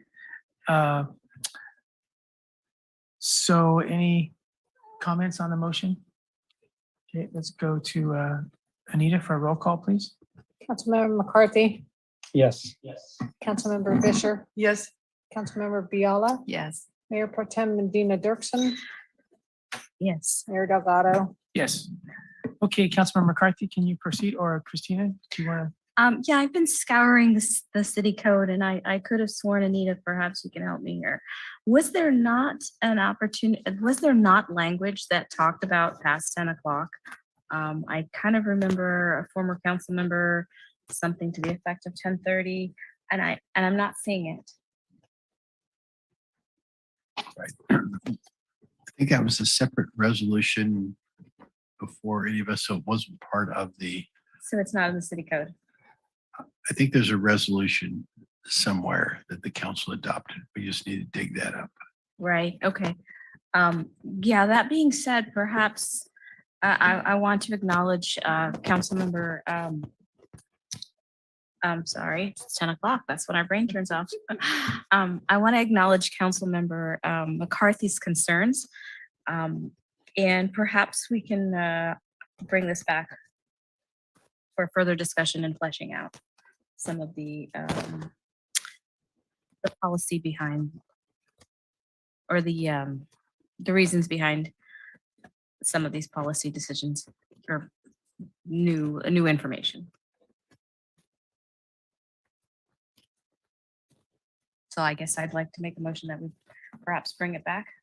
Second. Okay, so there's a substitute motion on the floor and seconded by Brian McCarthy that we don't vote on this tonight, but that we bring it back to another evening. Is that correct? That is correct. So my thought is that this is a cleanup. We did it once. This is this is version number 2, and it's meant to make some improvements. There are some comments about other things that aren't part of the modifications. I'd like to have an improvement, and then if people want to come up with a version 3 that's even better, we could take that up. But if we just table this, then we're going to have, for example, the question of all this clarifying question. You know, we never did understand that. So it's difficult to run a meeting when we don't understand the process. So I think this is better than what we had before tonight. So I'd like to see it pass tonight, but it doesn't mean that we can't do it again as soon as council members get together and know exactly what you want. Because if we just postpone this without more detailed direction, then I don't know that staff really knows what we want. We'll go to Councilmember Biala. Thank you, Mr. Mayor. I agree completely with what you just said. I think, you know, the areas that we are being asked to revise are pretty confined, and I would like to see those be addressed tonight. I agree. I would not be in favor of extending this. Thank you. Okay, any further comments or questions? All right, let's go to voting on the substitute motion first. Sorry, Mr. Mayor, I have my hand up. Brian, I'm just not used to someone not being present right now. So I'm sorry about this whole evening. I haven't been seeing your hand as I should. Please go ahead. No problem. I totally understand. Not sure where this is going to go, but I'd like to make a second substitute motion, which I understand is allowed under our rules, or Robert's rules rather. And that would be that we approve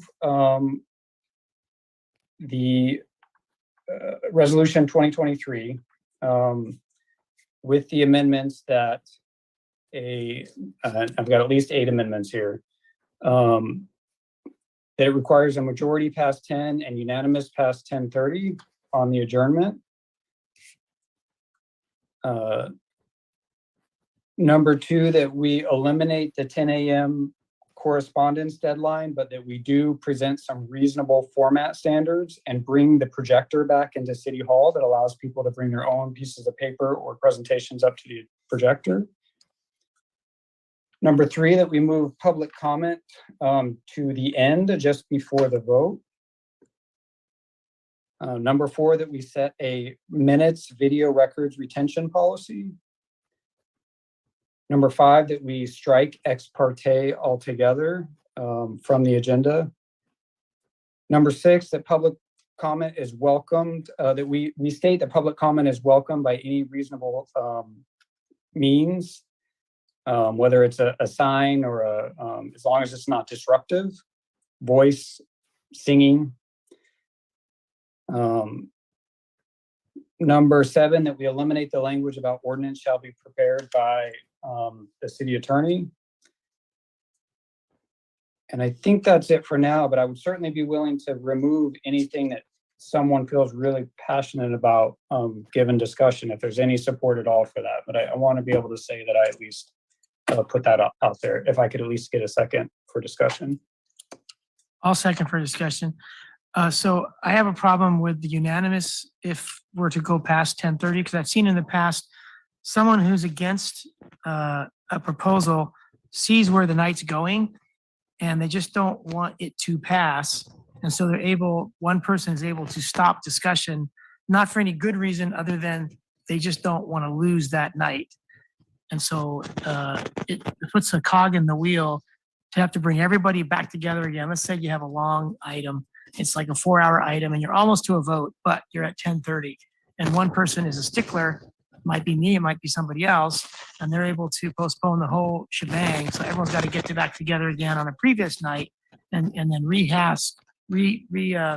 restate a lot of what's been done to get to the point where you were almost done that first time. So I've just seen it cause problems in the past, and I'm glad we no longer need a supermajority because that was a problem in the same way. I like the idea about retention policy. I like the idea about welcoming public comment by any means. The comment before a vote, we've been through this over and over again. For years, we had public comment after a motion, and people said, by the time there's a motion, the goose is already cooked. I feel like my comments aren't listened to. But if I can speak before the motion, and then we had enough city council members who agreed and staff seemed to agree. So we changed it recently so that the public comment comes now before the motion. And you're asking us to even go later, not even only after the motion, but after all the council discussion, when the public's going to tell us, oh, that's great. Now I come at the very end. You guys have already made up your minds. So I think that we'd be going back and forth to where we already were. And I was the only one that liked it the way it was before. Everybody else didn't like it. So we changed it the way it is now. And now you're asking to go back to the way we were when most people didn't like it. So it didn't seem that's the right thing to do tonight. And then striking the ex parte. It's true that we could include a lot of other things, like you brought up a good point. There's nothing special about ex parte. Why isolate that as putting it into our written record here? But it doesn't hurt to remind us that ex parte, because we don't do a great job, as you know, Brian, of disclosing all of our ex partes. But when it's important to expose it or legally required to disclose, I think that we should. So to me, it's just a reminder that ex parte is a legal requirement in quasi judicial matters. So I wouldn't want to strike it, although I do agree with you. There are other things that could be in this brought to our attention. And I didn't understand number 7 about the preparation of an ordinance by legal counsel. What was that, Brian? Or maybe. Yeah, I think. Go ahead, Brian. I think just the wording seems limiting. My guess is that if it says all ordinances shall be prepared by the city attorney. Just the way it's worded. I mean, if a member of the public or someone presents an ordinance, I think the city attorney made it clear that they're going to consider that anyway. So it seems like we're saying. Brian? Yeah, how about we say that and or reviewed, by the city attorney? Because we've had ordinances drafted by city council members before. Absolutely. Yeah, that's what I think that language is what I would be going for. Okay, so I would agree to just change the city attorney reviews all ordinances to, prepares and or reviews to give us a chance to write our own and let her or him review them. Go ahead. Through the mayor, there is a government code section that says the city attorney shall frame an ordinance or resolution required by the council. So I understand what you're saying and I do review and sometimes prepare, but I just want to make sure that you're not contravening what the government code says either. So if it says that you as council prepare all ordinances, prepare and or review, then if I write one, you make sure that you review it. Does that satisfy the state law? I think that would satisfy it. Okay, and you're okay with that, Brian? Yes.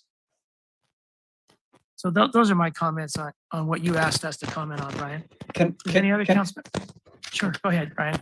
I'm sorry, Mayor. Can I kind of restate my motion then? Sure, you're going to modify it? Or modify, yeah, based on the input you provided. Okay.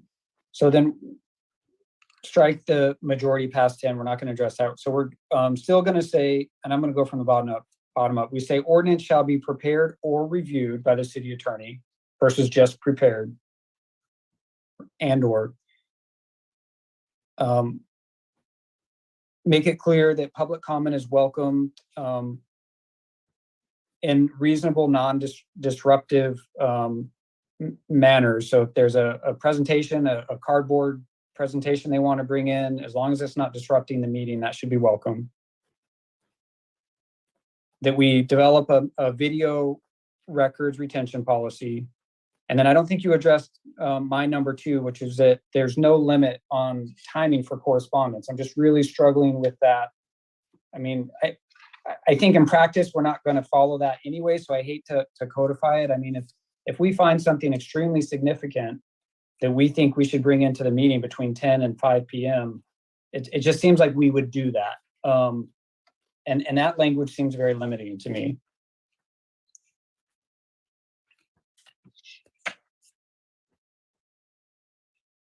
And that's number 7C in the staff report. Okay, let's go to, my second holds, but I think you're gonna have to restate the entire motion, Brian, because it gets confusing. You want me Can to you do do that that? now? Yeah. Yeah. So then we Okay, go to so- Mayor Pro Tem and Kathy. All right, Bell. I Go move ahead. that we adopt resolution of the rules and procedures for the conduct of meeting with the amendments of, we eliminate the correspondence needing to be presented before 10 a.m., although reasonable format standards might need to be developed by staff. In other words, we can't just bring a virus-loaded presentation, right? And ask staff to put that into their computer. Brian, when you restate your motion, when you're ready to, just say it from start to finish. Don't tell us what's not in it. Just say, what's in it. Okay.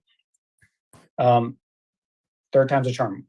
That we adopt the resolution amending the rules and procedures for the conduct of meetings with the amendments, no correspondence limit, and that reasonable format standards be adopted, and that the public projector be brought back to City Hall. That we develop a minutes video retention policy. That we identify that we welcome public comment in various forms, including by voice, presentations, or other mechanisms that are non-disruptive to the meeting. And that we change the language of ordinance shall be prepared to ordinance shall be prepared or reviewed by the city attorney. And that's it. All right. Does or my second holds, does or matter if it's just or and/or? I would ask the city attorney to weigh in on that. I'm not a big fan of and/or, so I think or would be sufficient. Just as he said it then. Okay, so my second holds, let's go to Mayor Pro Tem Medina Dirksen. Thank you, Mr. Mayor. I'm looking at 26B, prior approval by administrative staff. All ordinances, resolutions, and contract documents shall, before presentation of the council, have been approved as to form and legality by the city attorney and shall have been examined and approved for administration by the city manager for their authorized representation. It just seems to me that is what we're trying to accomplish with prepared or reviewed by the city attorney. Is that spoken to in 26B?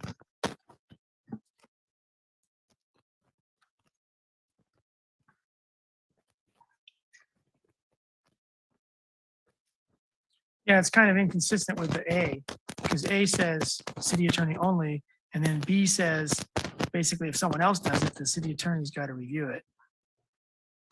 So perhaps the clarifying language goes to the 26B. Or you can leave 26B and just have 26A be the way that Brian read it. That it shall be prepared or reviewed by the city attorney. Yeah, thanks for bringing that up. 26A does throw a wrench kind of in it. Because then it says no ordinance shall be prepared for presentation unless ordered by a majority vote of the council, which is what we did with the rent stabilization in mobile homes. We had council members write it up and then staff reviewed it. There might have been another ordinance we've done. Right, one or two. Campaign finance, right? That also made it then they were ordered by a majority vote. So if we trust the council, we can leave it the way it is, because if a majority doesn't want me to write up an ordinance, then I shouldn't do it. Brian, did you see 26A? 26B, I'm reading that now. that's one of those items that I think in practice, I think I know how it's going to turn out, so I'm not that worried about it. I'm big on us writing these rules in a way that someone who's never attended one of our meetings can understand how we're going to handle certain situations. And to me, 26 says, if I'm a member of the public, I don't dare even consider trying to tell the council that, hey, I think this ordinance would be good, and come up and use my 3 minutes to say, hey, this is an ordinance I've seen. I've prepared it, and it's not from the city attorney. So anyway, I think I've said too much. I'm willing to go either way.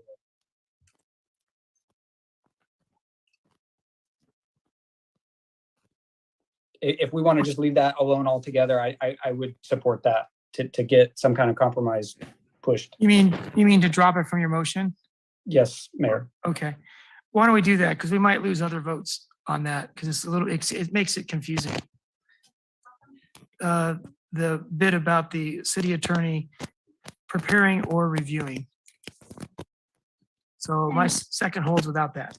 I also think the intent of 26A is different. It's really about how I read it is so that the council acts as a whole, right? So an ordinance is prepared by the consensus of the council. I think it's more going to who can direct an ordinance be prepared. And then 26B is really addressing Councilmember McCarthy's concerns about everything should have that legal review. So anyway, I'm agreeing that you could leave it as it is. And it still allows for people from the public to come forward with something for council consideration. This reminds me of Cal-Am writing their own staff report for the California Coastal Commission. And, but Brian, I've never seen any member of the public come to us and say, I have an ordinance, here it is. But if they did, we'd say, thank you, let's look this over and see if it's something we like. But it wouldn't see the light of day if it didn't pass, city council or city attorney muster, right? Well, it couldn't even be considered just because it's not noticed on the agenda. It'd just be like any public comment, using it because of ordinance. Yeah, if we really liked it, we'd say, hey, staff, can you please look this over and put it in the legal form because we're interested in it. But So Brian, maybe- that's okay. Yeah. Brian, you said again, go ahead, Brian. I apologize, Mayor. Again, I support just leaving it alone, but I think the city manager hit the nail on the head when he said considered. Maybe the language should be no ordinance should be considered instead of presented. But I don't know that it's really worth. I mean, if we want to keep presented, I think that's fine too. Okay, I think because of the hour, we should just drop this particular. We've already withdrawn it from the motion, and we have comments. Did you have any more input, Christina? Okay, let's go to Councilmember Biala. So just to make sure, so in your substitute motion, Councilmember McCarthy, we're leaving in the public comments before the motion, correct? Yes. Okay, I great. personally think that I'm concerned with that, but yes. Okay, then are we leaving in the ex parte communications? Yes. And I'm not sure I understood what you said about on page 1 about the deadline, the 10 a.m. deadline. Say that again. Totally. So we can do anything. We're not going to have any other alternative language. We're just going to assume that anyone who wants to bring something from the dais can bring it and say it or show it or whatever.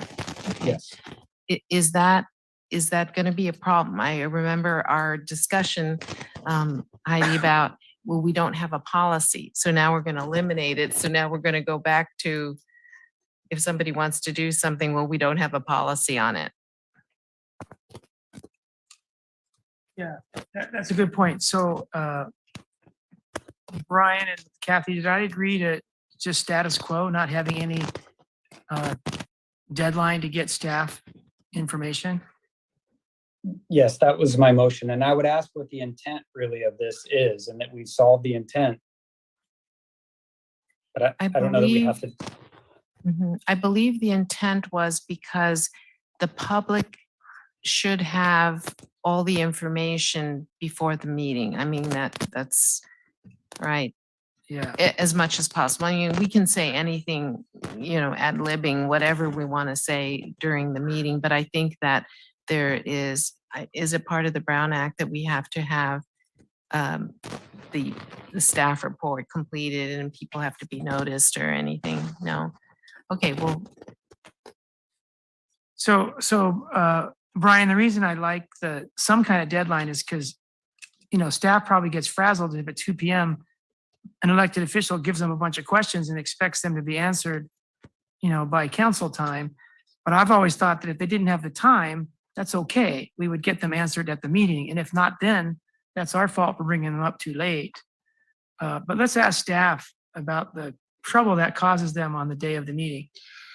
Well, and part of the intent of this also was to clarify the issue because we'd had discussions if council came to the dais and presented something that's like whether or not they could do that, whether or not that was council's role. And so part of it was to clarify that, yeah, council can do that.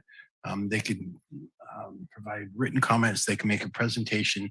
And so it was trying to put that issue to bed that yes, council can do that, but it was then trying to say, okay, let's do a 10 o'clock deadline. So at least we can prepare it on the staff end. So if council comes up with if I come up with a lot of new information and I tell staff about it by 10 a.m., they have a chance to think about it rather than let it take over the meeting because they didn't have a chance to think about it.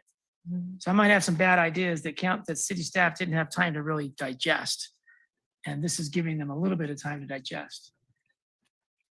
So Brian, I can see the reason to have some timeline, some deadline beyond which we don't give new information, but then it kind of handcuffs us not to be able to say or to distribute new information.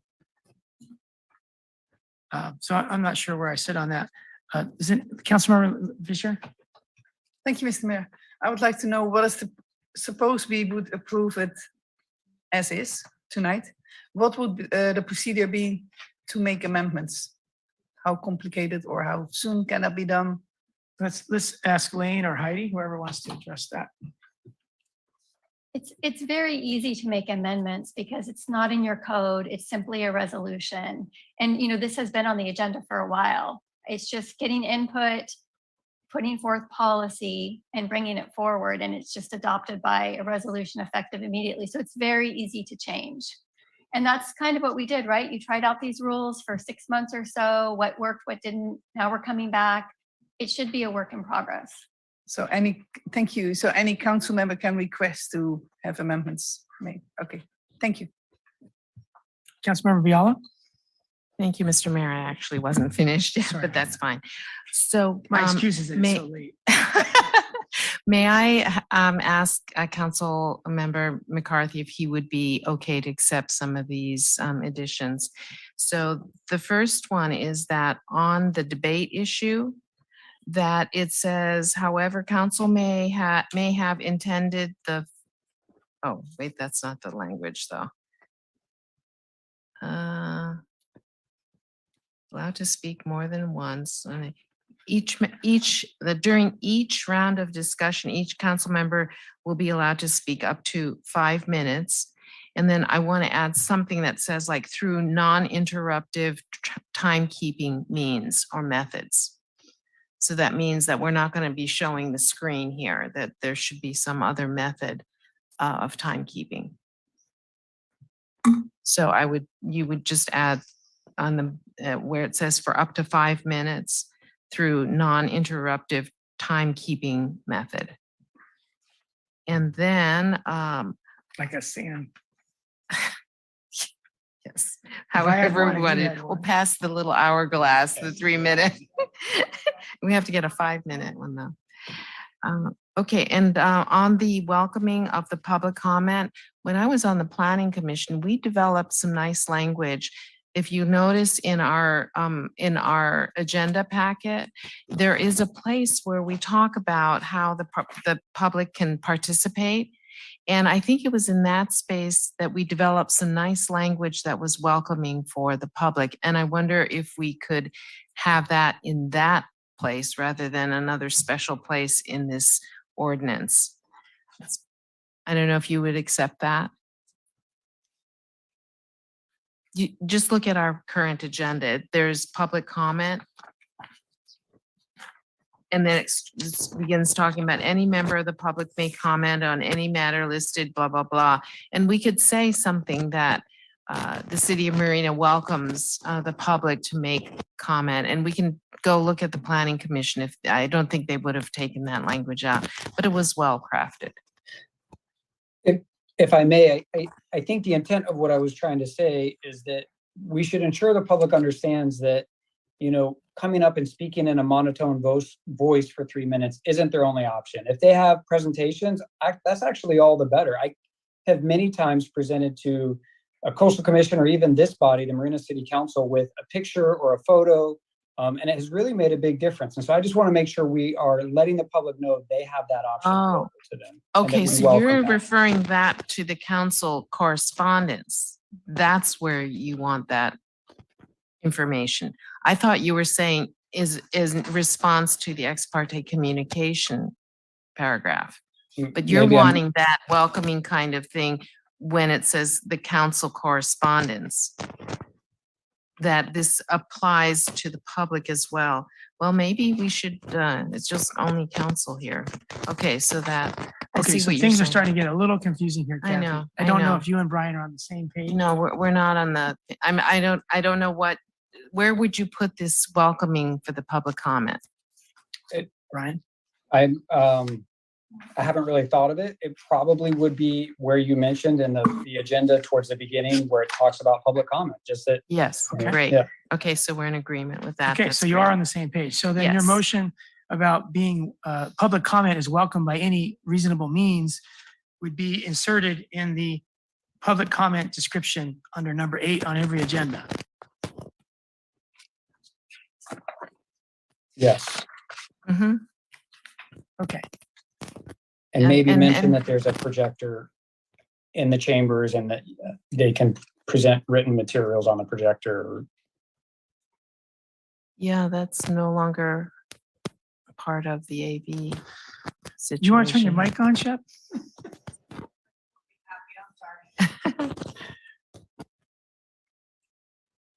Okay, Well, any more comments? Yeah, from I do. anyone? Okay, and then on the automatic adjournment, could we say this? That unless otherwise adjourned, all meetings of the city council shall automatically be adjourned at 10 o'clock PM, except that a majority may be one or more motions act to extend the automatic adjournment to completion of a particular item or items. So we strike out not later than a specified time. We strike that out and say, or to complete a particular item or items, and then period. A second motion, and so a second motion may be made to complete remaining items or continuing this to a future meeting. Yeah, so it's basically status quo, but we no longer have to. It's really status quo. No, we're doing this every 15 minutes and interrupting people because the clock is ticking. We're saying to the end of an agenda item. So we Or don't have items. to, Or right. items. But the first one usually is just to continue, as Heidi was saying, you continue what you're now at 10 o'clock in the throes of discussing. Then after that's completed, you can make another motion for completing other items or one item or continuing them to the next meeting. Okay, so you could have the same number of motions, but they'd never be time specific. Right. Okay. They're item based. Item based instead of time based. Yes, I like and that. then also the last one is that when we say public comment was provided on the action minutes, that we include that that a list of names of speaker and the topic of their comment only. That's the only things we list. And if no name is given, it's listed as an anonymous speaker. Okay, Brian, does your motion, do you accept the friendly modifications that Kathy's just outlined? I heard too that we do item-based instead of time-based agenda adjournments, and that the name and topic be listed in the action minutes. Was there another one, Councilmember Biella? Yes.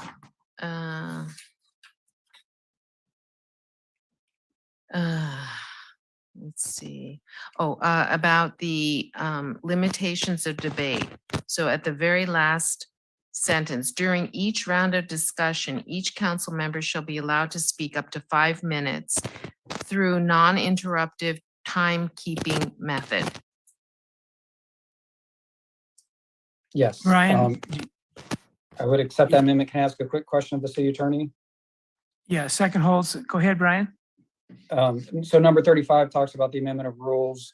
I mean, everything we're talking about tonight. So I'm thinking, for example, with the public comment, according to number 35, on any item, there would be nothing that would prevent a council member from saying, hey, during this hearing, I'd like to amend the rules and allow the public to speak twice, for example. Is that your understanding of 35? Through the Mayor, no, my understanding is that this amendment of rules is referring to these rules adopted by the council.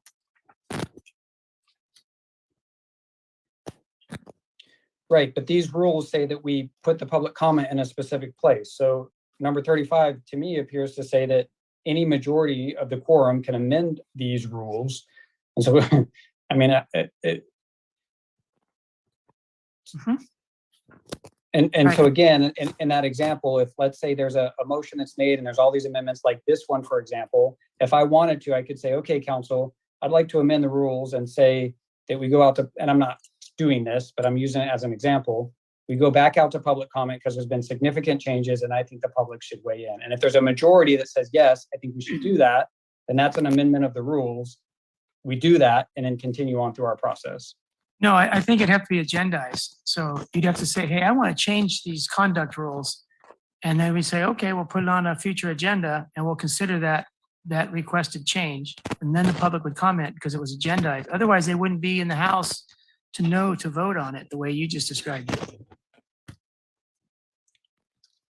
I mean, I personally wouldn't agree with that. I think our agenda says that public comment will be provided. It doesn't say, well, I guess under these rules, it would say when. Yes. But I've seen other organizations, including the Coastal Commission, for example, that have changed that. I just, you know, I am really worried about, this is all about the public in my mind. And I am worried that they don't get to weigh in on all of these amendments and changes that we make. And that really concerns me. So I'm just trying to understand 35. But if it's the will of the majority of the council to not address that, then I'm willing to go along with it to get the other items. It just does concern me. Okay, let's just hold for a moment. I'm feeling really bad for staff because they were just. I know, they're fading and this is Maybe staff can esoteric. adjourn. That does not involve with this particular issue. Because this is just Yeah. dragging on. I feel really bad I know. for everyone. Can we do that's that? here. Unless Is it they okay want if- to stay. If they have other lives that they can, you know, have a good night. Yeah. I'm really sorry that we're taking so long, but we are. Yeah. So. This is important to us and unfortunately it may not have that much relevance to some of you guys out there. So I would really be fine if you wanted to leave, please do. We won't be offended. We completely understand. I know you all do. Okay, so can I, Councilmember McCarthy, so I didn't get to the last one where we're in agreement that your issue about welcoming public comment goes into the public comment Number 8. verbatim, section of the agenda packets. That was the last amendment. Brian, are you okay with that? Do you agree with that? Yes. Okay, now let me clarify. I would not support this substitute motion if you want the public comments after the motion. I think that the way you described it is your concerns for the public participation because the council makes all these amendments at the last moment. But I will tell you that if I make an amendment, it's because I have heard things from the public that I wanted to include. I'm not making it sort of in a vacuum. So for me to hear the public allows me to make amendments. So we just have a different way of thinking about it. But I would really support this current revision in which the public comments come before we make a motion. I see our motion as a place where we are now making some determinations and formulating a decision. And I don't want to do that unless I hear from the public.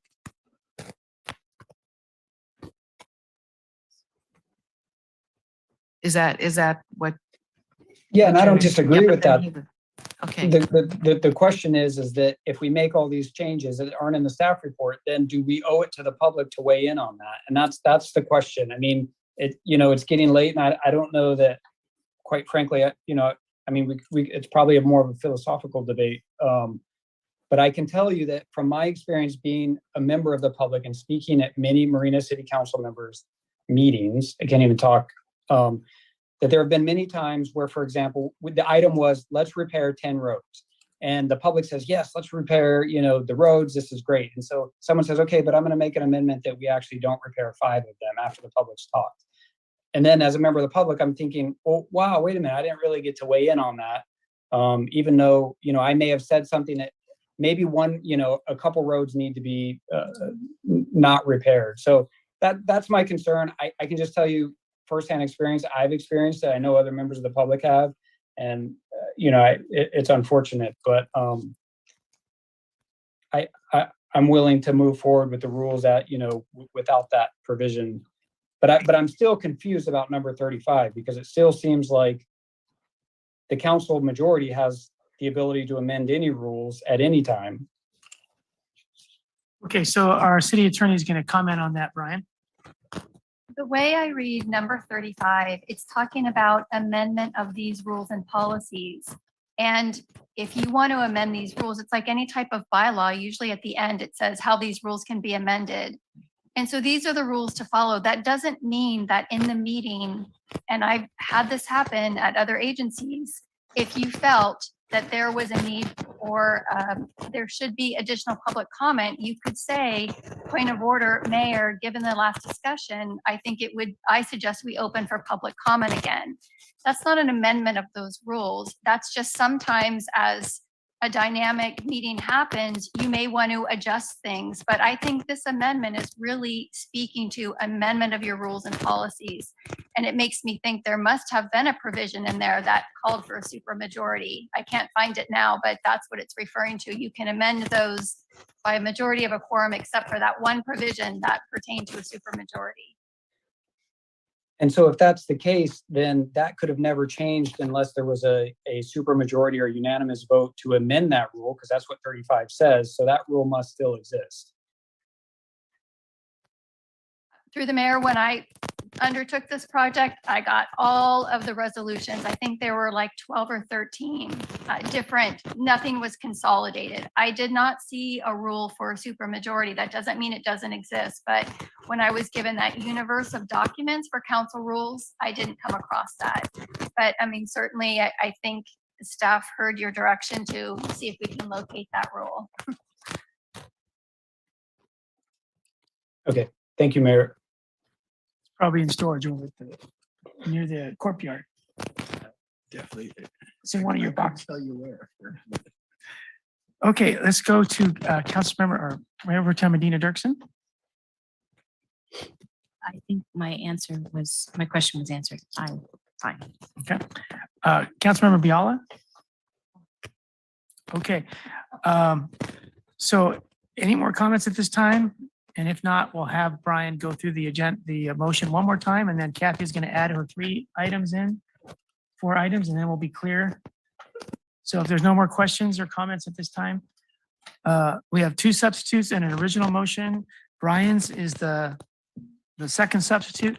Brian, can you repeat your motion one more time, and then we'll ask Kathy to add on? Yes, Mayor, but I don't feel like we really solved the correspondence limit of 10 a.m. Okay, so let's talk about that. So again, just my perspective is, we're given these agendas at 5 p.m. on a Friday usually. That means we have Saturday, Sunday might be a holiday for some, Monday, and then we're asked to basically now take away Tuesday to think about and provide any additional information. I'm just really having a heartache with that, but that's my perspective. So I would still like to keep that we eliminate that provision altogether for now. Maybe we bring it back when the language is more refined, per Councilmember Vischer's, point about amending later on. But I'd like to eliminate that for now. All right, let's ask staff.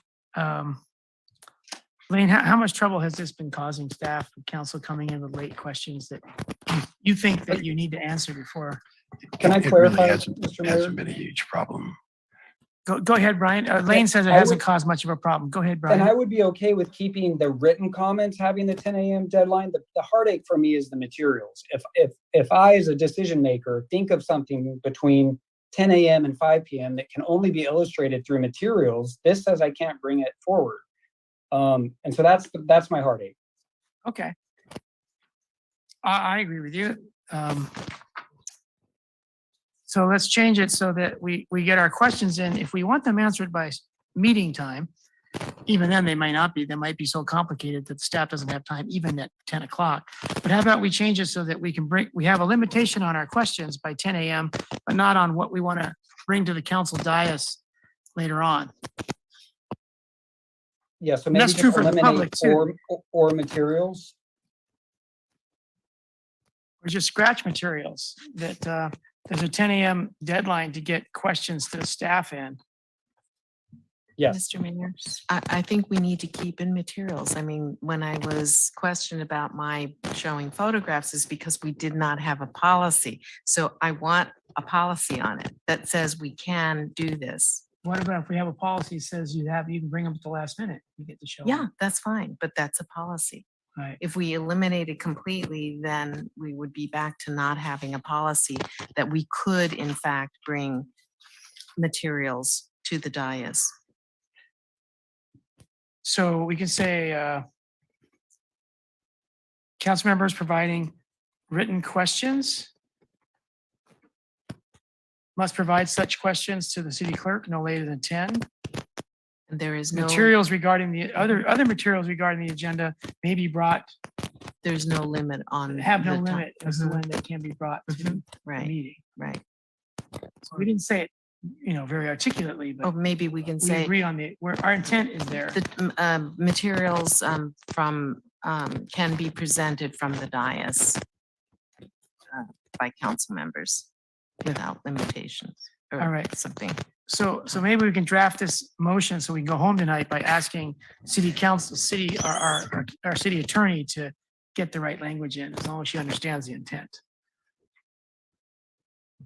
I don't want to prolong it. I understand the intent. I think this was partly not about the questions to staff as much as it was coming to the dais at 6 o'clock with a PowerPoint that staff then had to vet. So I don't think this was intended to limit questions to staff. I think it was more about presentation materials and giving staff the opportunity to make sure there weren't any glitches with the thumb drive or Right. things like that. Right. So I bring them an Apple thumb drive and they have a PC and it's showtime. And they can't be expected to navigate the technology at the last minute, right? Right. It wasn't intended to prevent council from asking questions. That's not how, that wasn't my intention. It was more to address, it was one night where we had 2 presentations given like at 5:55 and staff was scrambling and we had a discussion about there should be a policy, maybe a deadline. Doesn't have to be 10 a.m., but it wasn't intended to prevent council from asking questions that they need. Right. And again, this is in deference to staff, not being pressured to do something that's unreasonable at the last minute. And every other agency, the water board, the coastal commission, you can't just walk up and Right. last minute, expect action. So Kathy, what would you like to do here? Well, we gave it, at Coastal Commission, we gave flash drives right before the meeting, right? No, No, we already had submitted it. Yeah. Oh, okay. That was like 24 hours in advance. Okay. Okay, I remember. Same thing with the water board, maybe even more than that. So Brian, we're just kind of stuck on this number 7. Nobody likes. Yes. So, Mr. Mayor, if the intent is to solve the thumb drive problem, to me, that's an easy solution. If we put in language that says any member of the public who would like to provide digital material must do so before 10 a.m. the day of the council meeting. I think it should be presumed that council members will use their own Zoom ability to present if they want to. But yeah, if we just add that language, does that solve the problem? Yeah, I think it solves a lot of it. If I have some photographs I want Matt to show during announcements and I bring them on a thumb drive, you know, how do we get him off the hook from feeling pressure to do that? Because that's not really fair to staff. I would say if you're relatively tech savvy, you sit in the audience and you're also on Zoom and you can just present them via Zoom maybe.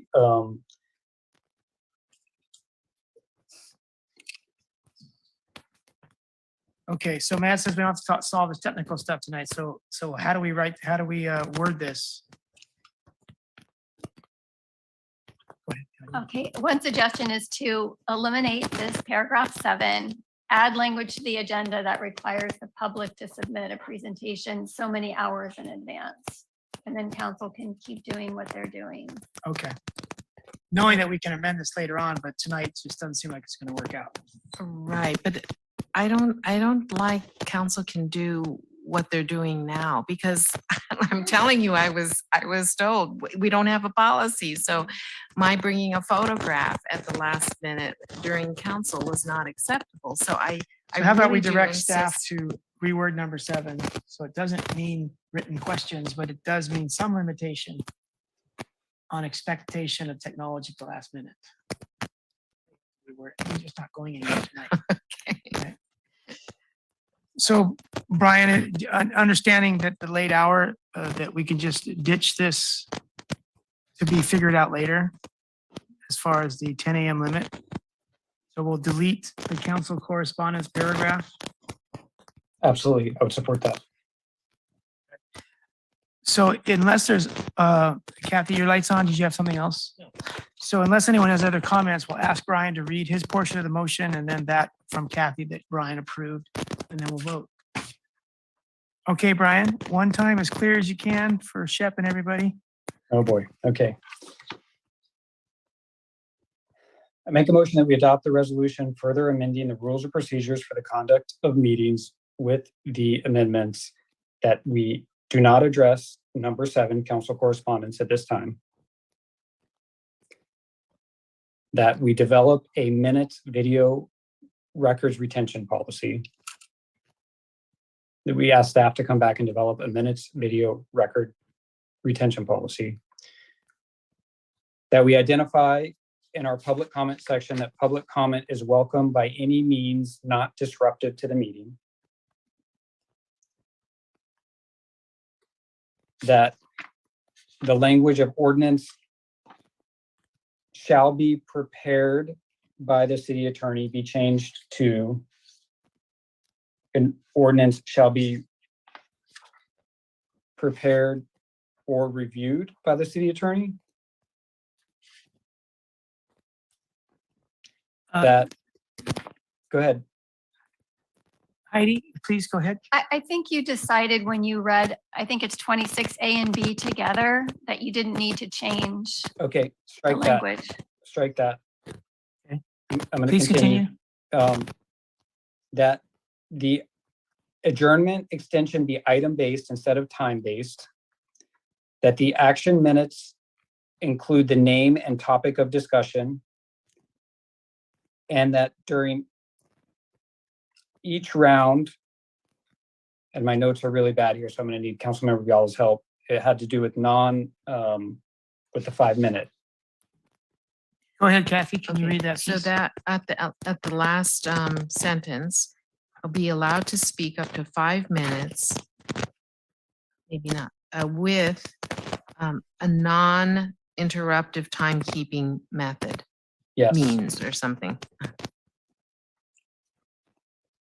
Is that it from your perspective, Brian? Yes, Mr. Mayor. Okay, Kathy, did you have other items? that you No, he agreed to? covered all of them. Okay, so my second holds on Brian's motion. I've always had an issue with the timing. Some people think that the 5 minutes doesn't include the answers to your questions. And some people think it's like the House of Representatives where you get 5 minutes and that includes the answer to your questions. So how does this body think of that 5 minutes? Is it just when you're talking or is it when you're also getting the response to your questions? Mr. Mayor, I think it's just cumbersome. It's not really fair if a staff member then takes up 4 minutes to answer your question. However, it's just too cumbersome to say, okay, you've only used 1 minute and now you have 4 minutes left. Yes, I think if you take 5 minutes off the top clock for your topic, For everything. just wait your Right. turn the next Yeah, time. we have a round That's kind of how robin. we've been doing it, but some Yeah. people thought of it different. And if I may, Mayor, just say real quickly that I agree with that. And I think that this council is the worst offenders of not being succinct, but maybe we can ask staff to really put some thought into being succinct when they answer the questions. Ooh. Is that hitting a little bell? Hey, I support that, Brian. Only if we comply. That's saying that staff is as much of a talk loud, talk long as council. Okay, so I think we're there. Shep, is that fairly clear enough for you? Okay. Okay, if there's no further questions or comments, we'll ask Shep to give us a roll call vote. Councilmember McCarthy, Yes. Councilmember Vischer, Yes. Councilmember Biala, Yes. Mayor Pro Tem Medina Dirksen, Yes. Mayor Delgado. Yes, so that makes my original motion and Mayor Pro Tem's substitute motion moot. So the docket's cleared of motions. Do we want to take on the pulled item that Brian McCarthy pulled, 10M1, about the Vischer appointment? Is time of the essence? No, sorry, Mayor, Mr. Mayor, it's not we can do it next time because the next meeting is tomorrow and I already had other commitments. So if we do it next meeting, there will still be in time for their monthly meeting. Okay, Yes. all right, so if everyone's amenable to this, why don't we adjourn now? Is everybody okay? So we'll continue the item on the Convention Visitors Bureau to our next meeting. And we'll adjourn this meeting. Thank you, everyone, and apologize again to staff. If it was an exciting item, it would have been okay, but The mayor forgot to mention his duties at no, that's because we adjourned. at the Otter Den. Yeah. It's okay. Probably better than.